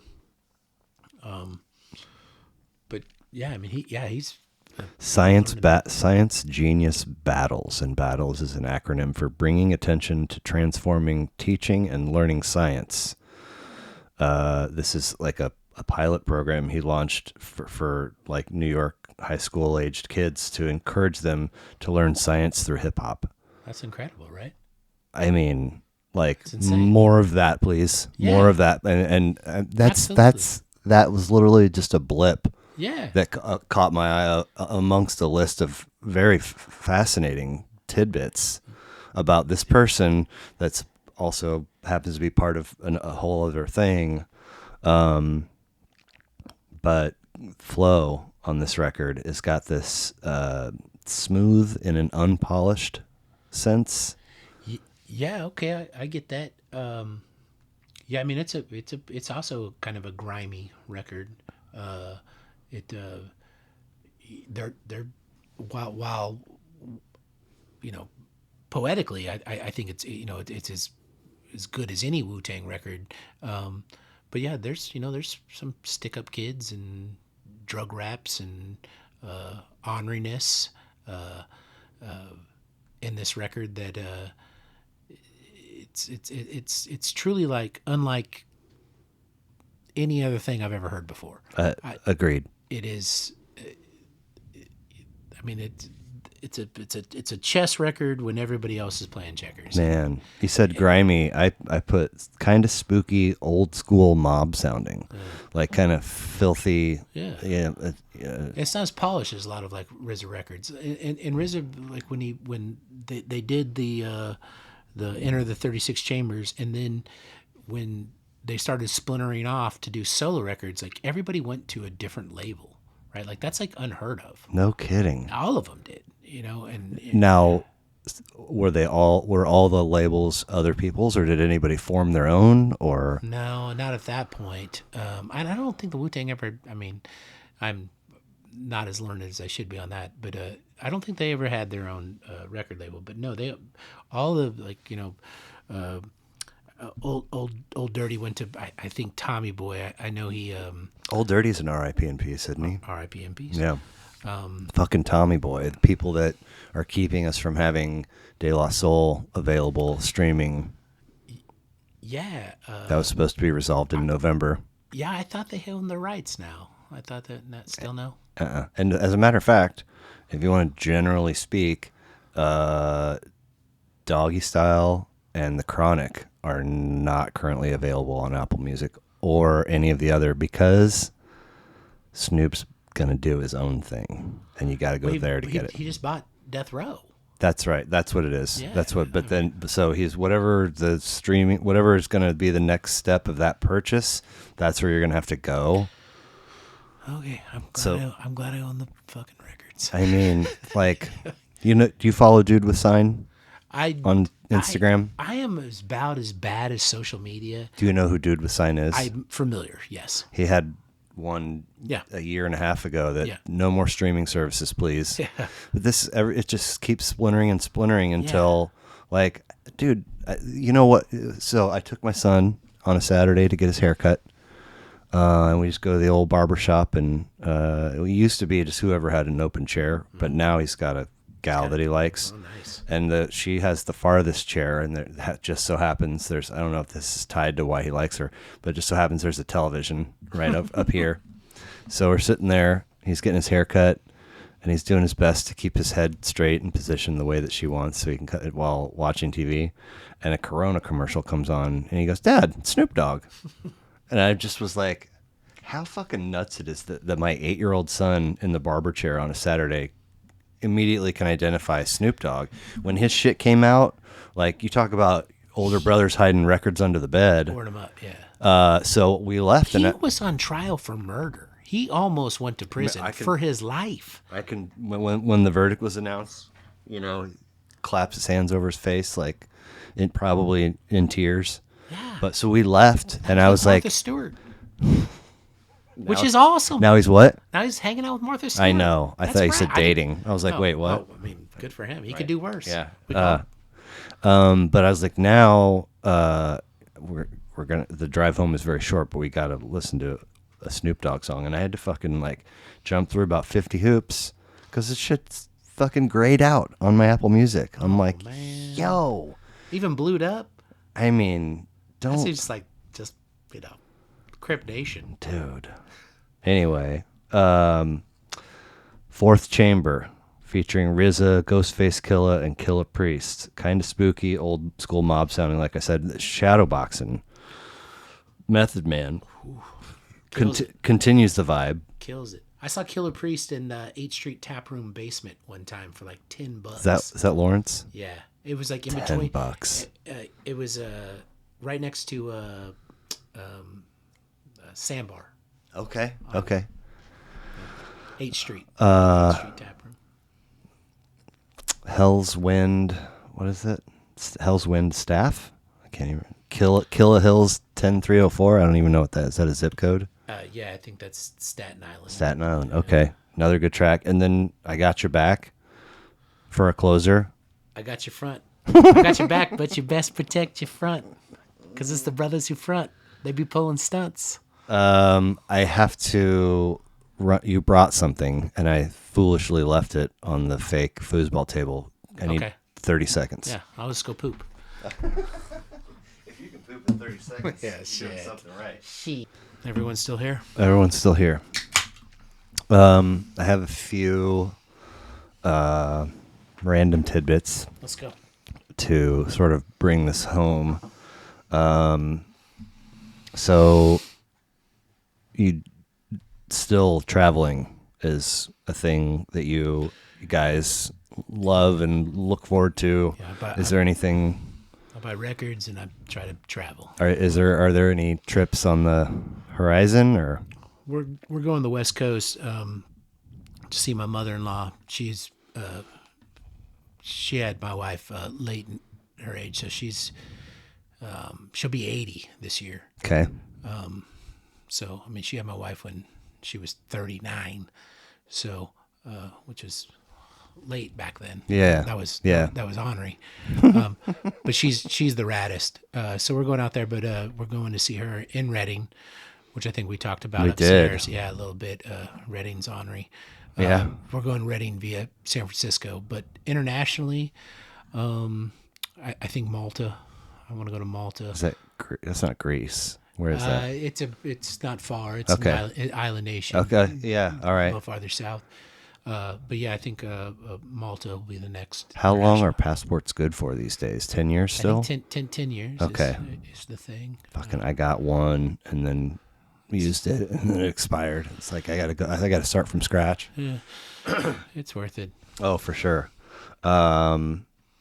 So we talked up to Foundry, and then since Foundry, the only two I know about.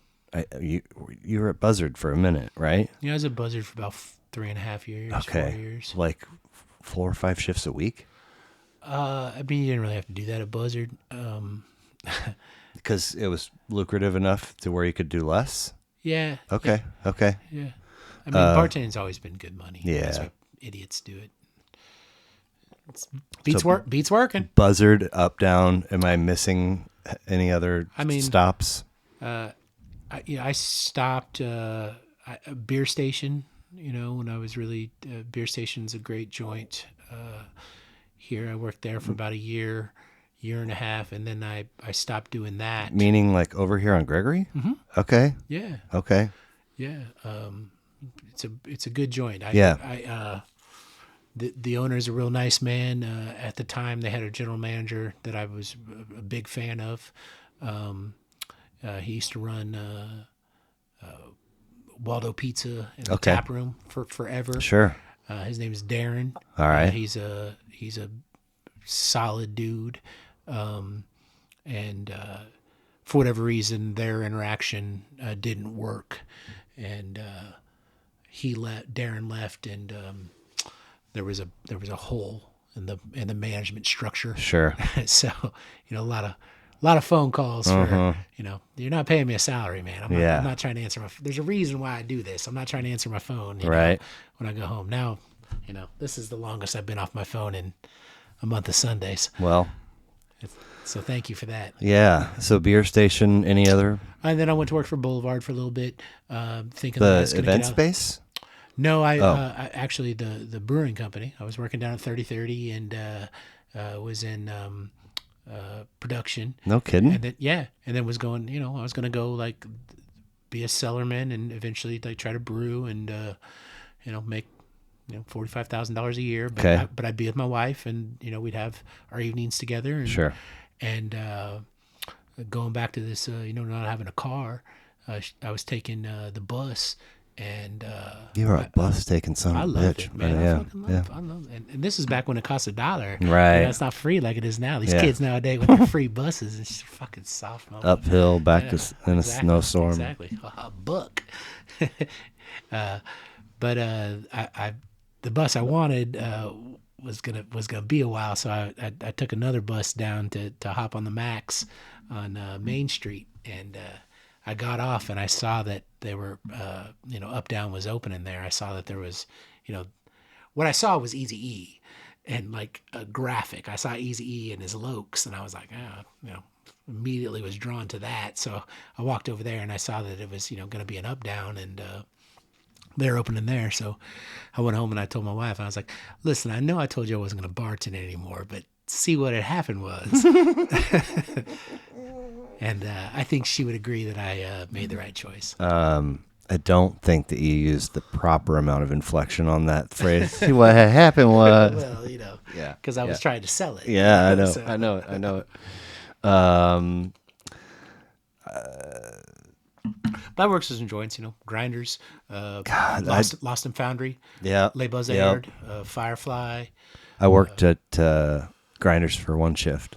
Yeah. They hired me. Really? They hired me They to can't open afford the second location. Oh, the Grinders In West. fact, you might have been the point of contact. Absolutely not. I was gone before that happened. This was like because my gig at the Foundry was temporary before Yeah. it was agreed up. So when my time was wrapping up, Maybe. yeah. So that would have been like October of '08. Well, I got fired because I went to a Royals doubleheader. Fired from where? Well, from Grinders. Oh, And I don't think I got fired. I think it Okay. was mutually agreed upon that okay. I should not show back up. That store by the gal. No, by America's greatest world famous Anton Kotar. Is that stretch? No, he is Okay. not stretched. That's Okay. that's Jeffrey Rumner. But I got nothing bad to say about either one of those. Well, they were opening Grinders West, but it was going to be next door. I do remember it. 'Cause I remember the installation. I remember like the very So a gal, booby. I swear to God, now this is all coming back to me. You put me in touch with a female, and I reached out and I came and interviewed for her, and she's like, "Let's do Lee. Yes, Oh, fucking Lee yes. Huddleston. Okay, yeah, absolutely. Oh my God, that's how I've seen you. Okay, wow, I've seen you like a lot of, not currently, but back in the day, a lot of Facebook posts where you guys are either together or one of you's tagging the other, and I've always been like, how do I know that name? That's how. Anyway, she's like, let's have you do a shift. So I came in on like a Thursday night at 3:00 or 4:00 or whatever. And this dude's just like, here you go. Like, we cook pizza in the oven and sandwiches on the flat top and Tater tots in the fryer. see ya. And I was like, what? What's happening? And I just had to fucking wing it. Yeah. Like, just my best effort at how to make things. I would think the way they had a way to make things, but steps of just service. you do you. Yeah. And then Put your own spin on it. and then also all the cleanup Yeah. by yourself. And I closed and did not report back for duty because I was like, Smart. you want me to be the opening chef of your next door thing? That's gonna, and that's how you throw me in. I know it's all of a version of getting thrown to the wolves, but that felt really like I had a necklace of stakes around me, and you're like, here you go. But also somewhere in that bubble, we at one time had a double date, a dinner date at my old house. Yes. And you came with your Tanya. Yes. And I think we had some food. I think we had some food and probably some drinks and Yeah. a little something you can light on fire. Yeah. And it was like, Your ex-wife always hated me. what? I mean, like, I think she always thought I was an asshole. And I was an asshole. I don't but, think that's accurate. like, really? Yeah. I loved her. I mean, I remember that this is how every, across the spectrum of our relationship, Yes, sir. this is how every event like that went. I'm gonna do all the work to put the thing together. You were but definitely. that means that I have to clock out from being the person in charge of the house Yeah. because I also, Yeah. I mean, she ran things and managed the bills and the mail and like Got it. kept the thing, but I was like the janitor and the You were very much for chef. in and the I kitchen. fucking broke my Swiffer. I was Swiffering the kitchen floor, and so I would give her, and I mean, this carried into this home for many. I hosted family dinner every Sunday night, and it would every single time a version of this would happen, where I would say, okay, I set the table, put a tablecloth in the plates, and then choose the vessels that we're going to present the food in, and if you can, the tiniest little tidy up. Those are the three things. Yeah. And it would always be arrive home late, and we're not going to say it, but I'll look into those three things once I've showered and gotten ready. And so we're creeping on the arrival time every time. And so I'm fucking Swiffering, and I snapped the Swiffer in half. And I just remember like driving to CVS or something, just so fucking angry. And then like barely beating you guys back to the house, and then, hey, come on in. Louis C.K. has a bit where he's like, you ever have those dinner dates where the couple comes to the house and she's holding a gun to his head, and it's a dinner date, and he's like, we saw that show on Wednesday, and she's like, it wasn't Wednesday. And he goes, oh, I want to throw up just thinking about your life. But you hit it well. Nevertheless, you hit it we well. had a nice evening. Absolutely. I do remember one time being like literally just being like, at a certain point, it was comical that you weren't there at the table. Oh, yeah. I know you cooked it. I know you presented it. Yeah, I know yeah. and it was a beautiful meal. But I remember like at a certain point, like it was like after dessert, I don't know, like petite fours and fucking coffee service and shit with your fucking professor chef. And I remember me just being like, I hope the next course is Blair. Like, literally just being like, that's what I'm hoping. The next course is never Blair. And she lit it. He's like, he's been cleaning and he's fucking cooking and he's doing. And I was like, yes, ma'am. Like understood. And I probably was being, the normal amount of asshole because that's again. I remember the evening as fond. I loved it. I absolutely loved it. There was another time we spent a handful of hours together, and it was apparently to witness a race brawl at club level at 1 Arrowhead Drive. Do you remember? I felt like I sweated my fear onto everybody around me that somebody was going to go over that fucking. So I'm not usually intimidated by, situations. It's just not really. I've seen enough. I've been around enough. I fancy myself. Can handle your own. Well, to a certain extent, but usually like fear is not an emotion that I experience. Anymore. Terrifying. I mean, I don't to this day. I don't understand because I mean, if I had to make a top 10 list of the times I've laughed the hardest, our run of Mike Cox jokes and the ladies getting a kick out of it in front of us, I laugh I probably shit and piss myself a little bit in my seat.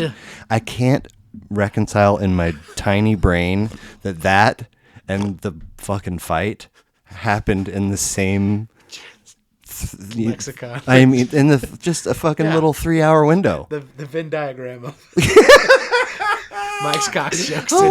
Oh my God! I don't even know what happened. Can you tell? No. I can't even remember what set it off. So it was the day that, we knew Tony Gonzalez's career was, and he had an opportunity to take, I think, the receiving yards record, but it depended on Mr. Herman Edwards or whoever was calling to call the certain plays that would, make him first. It was definitely, but is Herm really calling in the play? His OC, sure. Whoever that, I think he had 3 different ones across all 3 seasons. That was a Broncos game too. Your buddies. That's were why. Here. Yeah, that's what, because the fight was also Chiefs Broncos. Yeah. Anyway, Arrowhead vociferously booed that day when Tony was not presented with the opportunity. And did Mike Cox wear 45? 49 or 45. 40. Mike Cox was our fullback for not just one season. He was around for a second. He was. And fan favorite. We just kept saying, so it's the two of us in our Chiefs garb and my buddies Jason and Alex in their Broncos gear.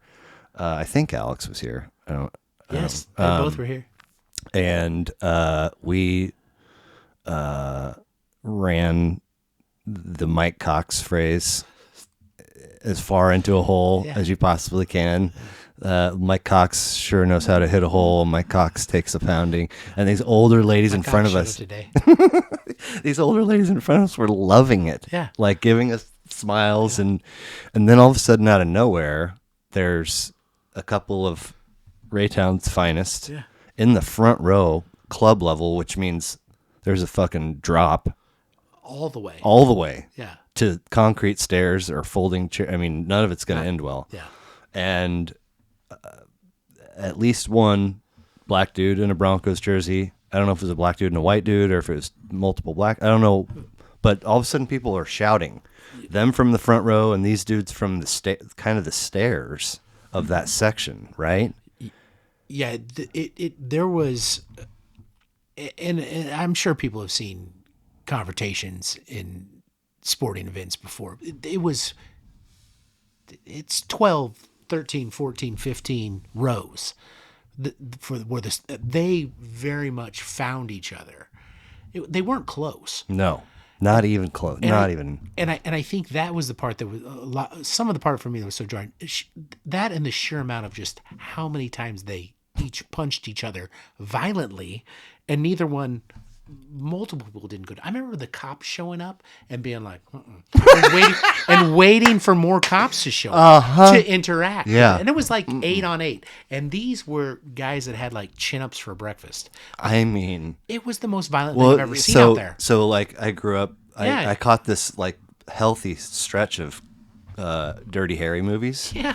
And then, of course, Rocky. And then later, people are like, their fights don't go like that. It's one or maybe two, and somebody's on the ground. Yeah. And these I can hear violence. Violence. To this day. Violence. Just landing haymaker. And they started up here, and they came across those 14 rows. I remember us like trying to like go up like to get away, like again, not someone that's ever shied away from conflict in his entire life, and it's had a scuffle last week with human beings, but I remember us like trying to that's not for us. Like, excuse me, sir, you sat us in the wrong section. Yeah, let's check. Nurse, check. Oh my God! Again, the juxtaposition of the laughter of the jokes and that terror. Yeah, like just honestly, like in between two pieces of bread on a sandwich. Honestly, which by the way, winning goes a long way. There wasn't a lot of that happening within our franchise at the time, so I'm pretty sure we walked out of there with an L. Bad football. So much bad football. I think we might actually won that one. Did we win? I think we did. Okay. Well, it doesn't matter because we've owned the Broncos for like 9 years now or something crazy. Yeah. And by the way, good luck with Dangerous Wilson. Yeah. Sell the next 5 years of your franchise for a 36-year-old quarterback. Sounds great. That's a Raider move. Like, we have them scared. They are trying to catch up to us, which is just something that's never happened. I have to say, probably maybe the Chargers also have them a little scared. They're good, but you gave all that away to fight the Raiders over third place. Sure. Okay. Also, we're talking about our division. Only one team's going to win the Super Bowl next year. Just one. And you always win somebody. We won the goddamn 49ers Super Bowl. The Buccaneers won our Super Bowl. You always win somebody else's Super Bowl. And they're not giving out 4 fucking Super Bowl trophies next year.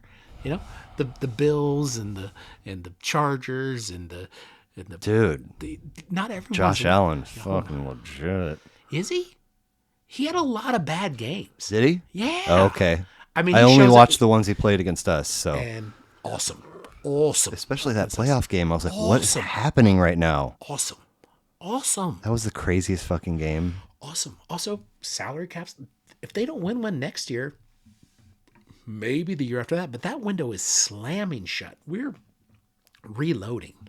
Like, it's not as sexy as, I would like it to be. Fuck it. We got one, and we're going to be competitive going forward. Honestly, like, I am so excited to be a Chiefs fan. Man. Because the Royals fucking suck. Good God. But, I mean, we have a lot of matches. One of the primary non-matches is the Blues. The Blues, the Blues were part of the 67 expansion draft, 6 new teams. They went to the Cup finals. I love that you have that. All 3 of their first years in existence and got swept all 3 years. Yeah. And in the middle of the process, fired a guy named Scotty Bowman. Yeah, he had some success. I don't even 9 cups. I don't even follow hockey, and I know fucking Scotty Bowman. And I love that you have the Bobby Orr. That's a cup clinching goal Yeah, well, against the Blues. Yeah, well, I'm familiar. I love that you have it up there. So literally, we get a Chiefs Lombardi, and a handful of months later, I get a Blues Cup, which is not very far removed from 2 World Series appearances and 1 title. One more beer. Yeah. And then, man, Rock Chalk 2022. Like, as Jason, who was at that game with us, put, man, that's a lot of hardware going around your neck of the woods right now. And Absolutely. I'm like, and For I little market in the middle of fucking nowhere, flyover fucking country. Absolutely. love it. Absolutely. And I'm a homer to a fault. I don't casually root for other teams. No. I'm not like, let's see what the Bucks are doing. Right. Or let's see what the Padres are doing. Only in hockey do I check in on the Islanders if the Blues are not part of the mix anymore. I just have always loved them. I can't even hardly come up with 5 reasons why. But baseball, Hockey haircut. Did the Islanders come up with a hockey haircut? I don't think so. I think Wasn't it like I don't know. they might have, because they were a fucking powerhouse for a minute in the 80s. Yeah. They won 3 of 5 or 4 straight, something like that. That's crazy. So you showed up not only with cold banquets, but you brought something else. And I know what this is, but I also don't know what this is. Why did you bring this here? Well, I brought this here because my mother, R.I.P. in peace, for real this time, said you should never show up to somebody's house empty-handed. Okay.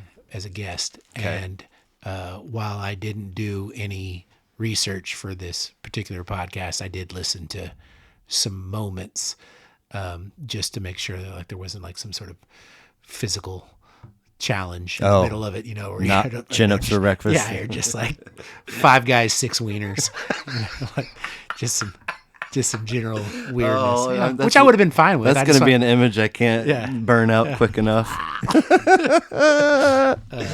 Hand jimmers with the professor. Hand jimmers with the professor. So, are you telling me that this is a gift? Yeah, it's a gift. No shit. Yeah. Oh, I don't need that record anymore. I mean, it's still got the the if you're BPMs on the front of it. It's got the BPM sticker. So like that record has been used to death. Like it was a DJ'd record. So, what's a BPM?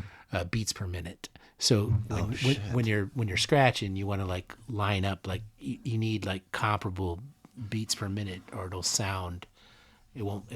Wow. Match. So okay. how you match beats is. So if you're doing the audio thing, I'm holding a copy of Tribe's debut record. Yeah. Right. Yeah. People's Instinctive Travels in the Paths of Rhythm. I can never get all those words in the right order if I'm not reading it off of something. Yeah.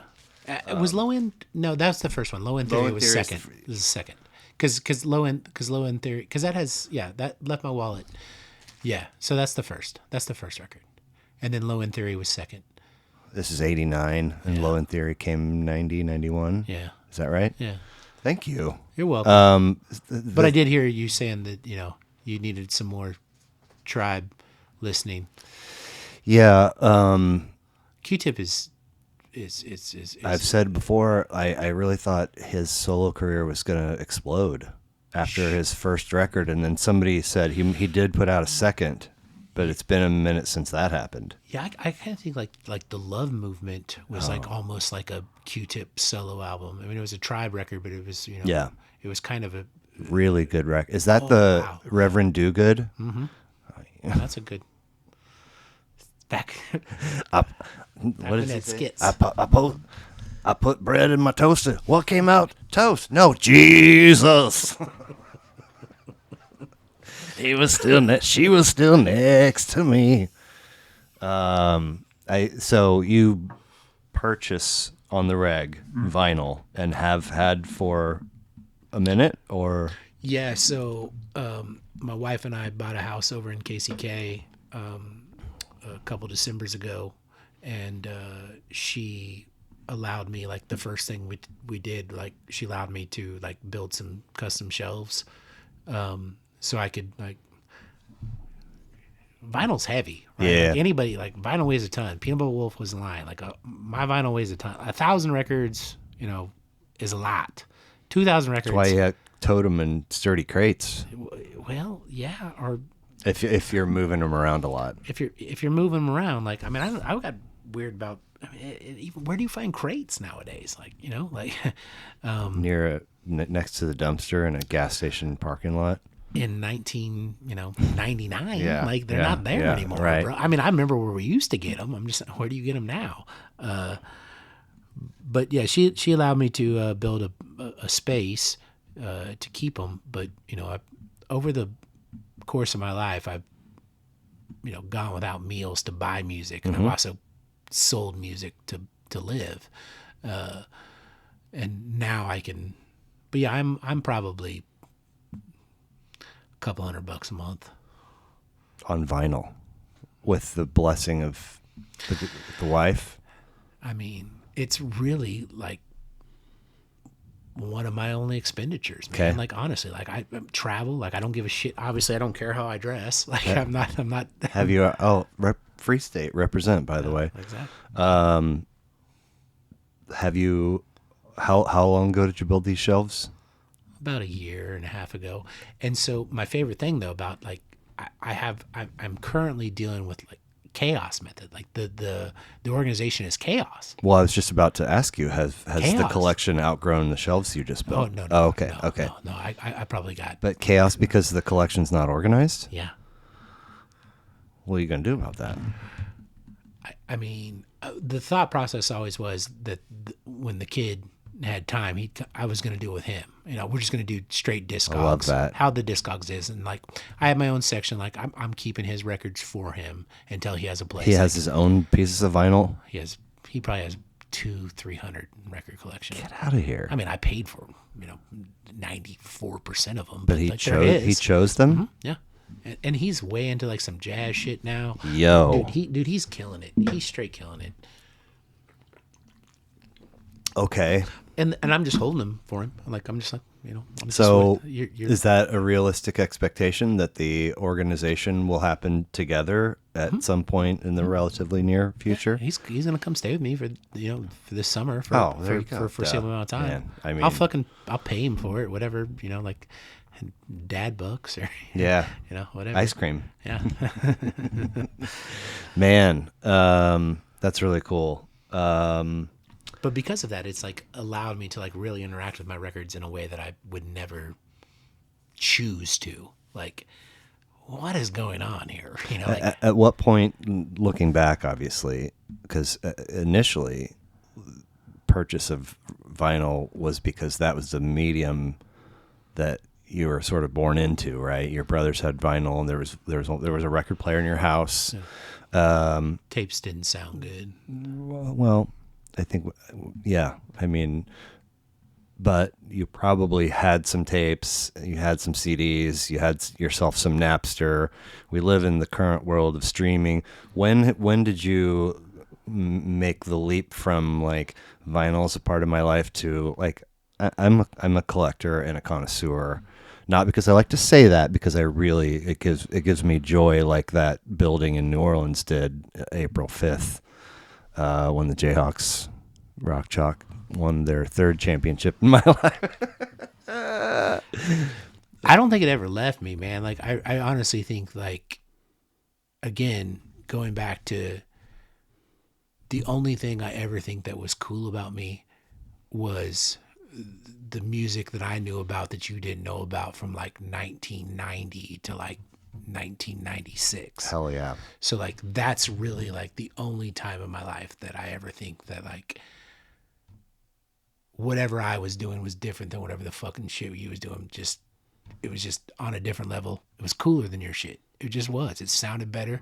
It was. Do you neater. have pieces of vinyl in your collection today that are from your youth? Not originals, but I've gone back and like replaced them. Yeah.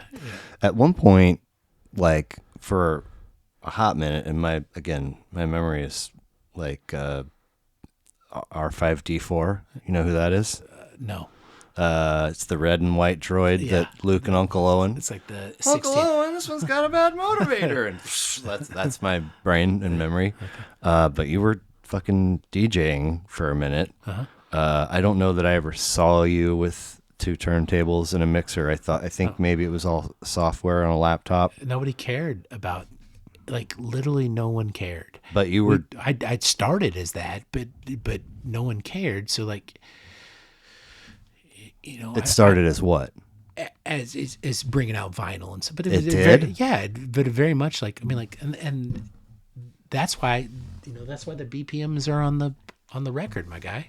You put those on there? That's Ataxic's writing. I have a lot of Ataxic's records, and then What's that? What is that word? DJ mean? Ataxic, which was Westport royalty. Oh, okay. One of the So greatest. that at some point that record was His record. Okay. Yeah. But I can just tell, like, his stickers and my stickers were different. But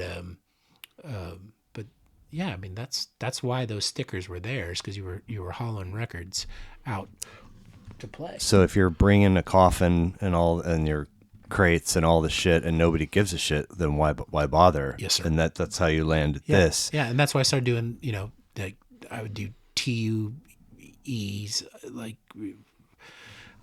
Tuesday nights, DJ Salinger. No way. That's not the name you went by. I would do a lot of them. I do a lot of different names. DJ Salinger is, like, I thought, one of the funniest.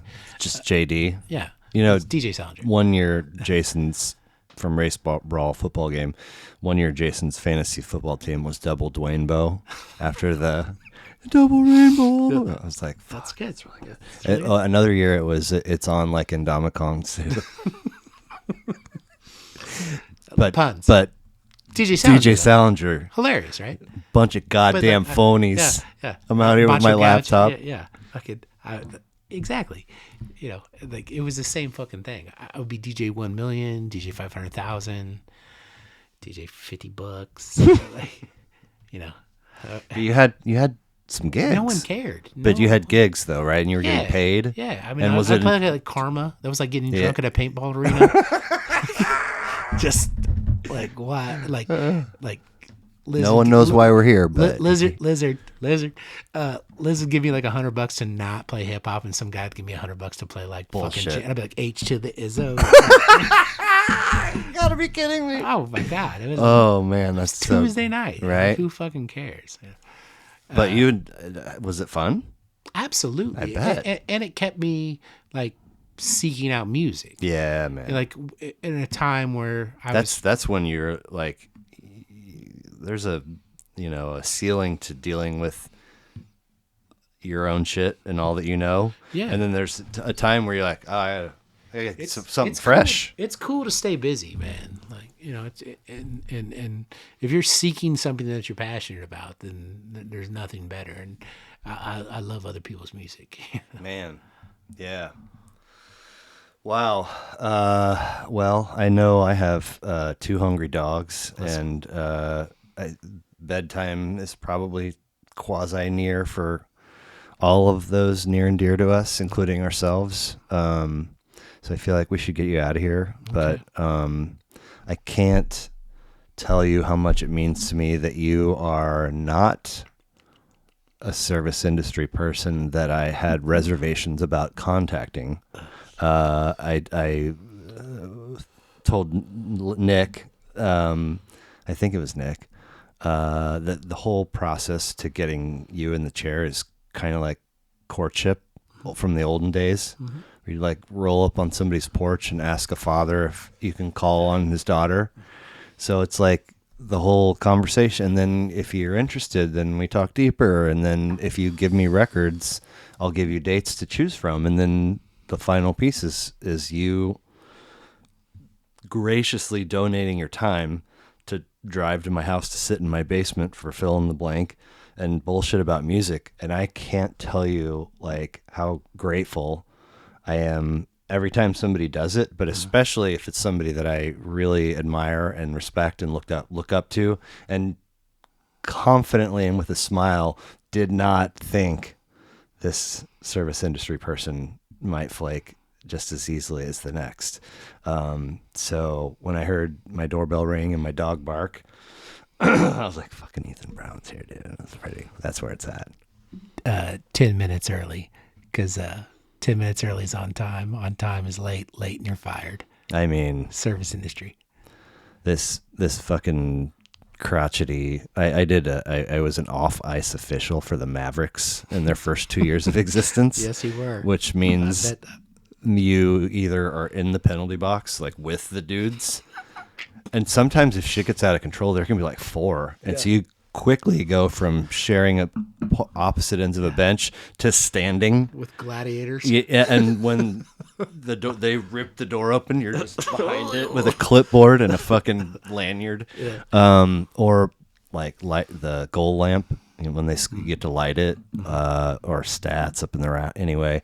The first year, the dude that was running our group, we got cold Papa John's pizza every week. That was our payment. And if we wanted to go to a game that we weren't volunteering our time for, we could probably finagle a ticket.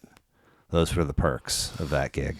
But this guy was like literally like former military, and just he sees the world the way he sees the world. And I mean, first meeting, he was like, the saying, 5 minutes early means you're late. And I was like, 15. Oh, you're going to be real disappointed with me, motherfucker. 15, my dude. I've made a career of rolling in like 12 minutes late and being like, really? You're upset about that? I don't it's 12 minutes, but. Back of the house. Yeah.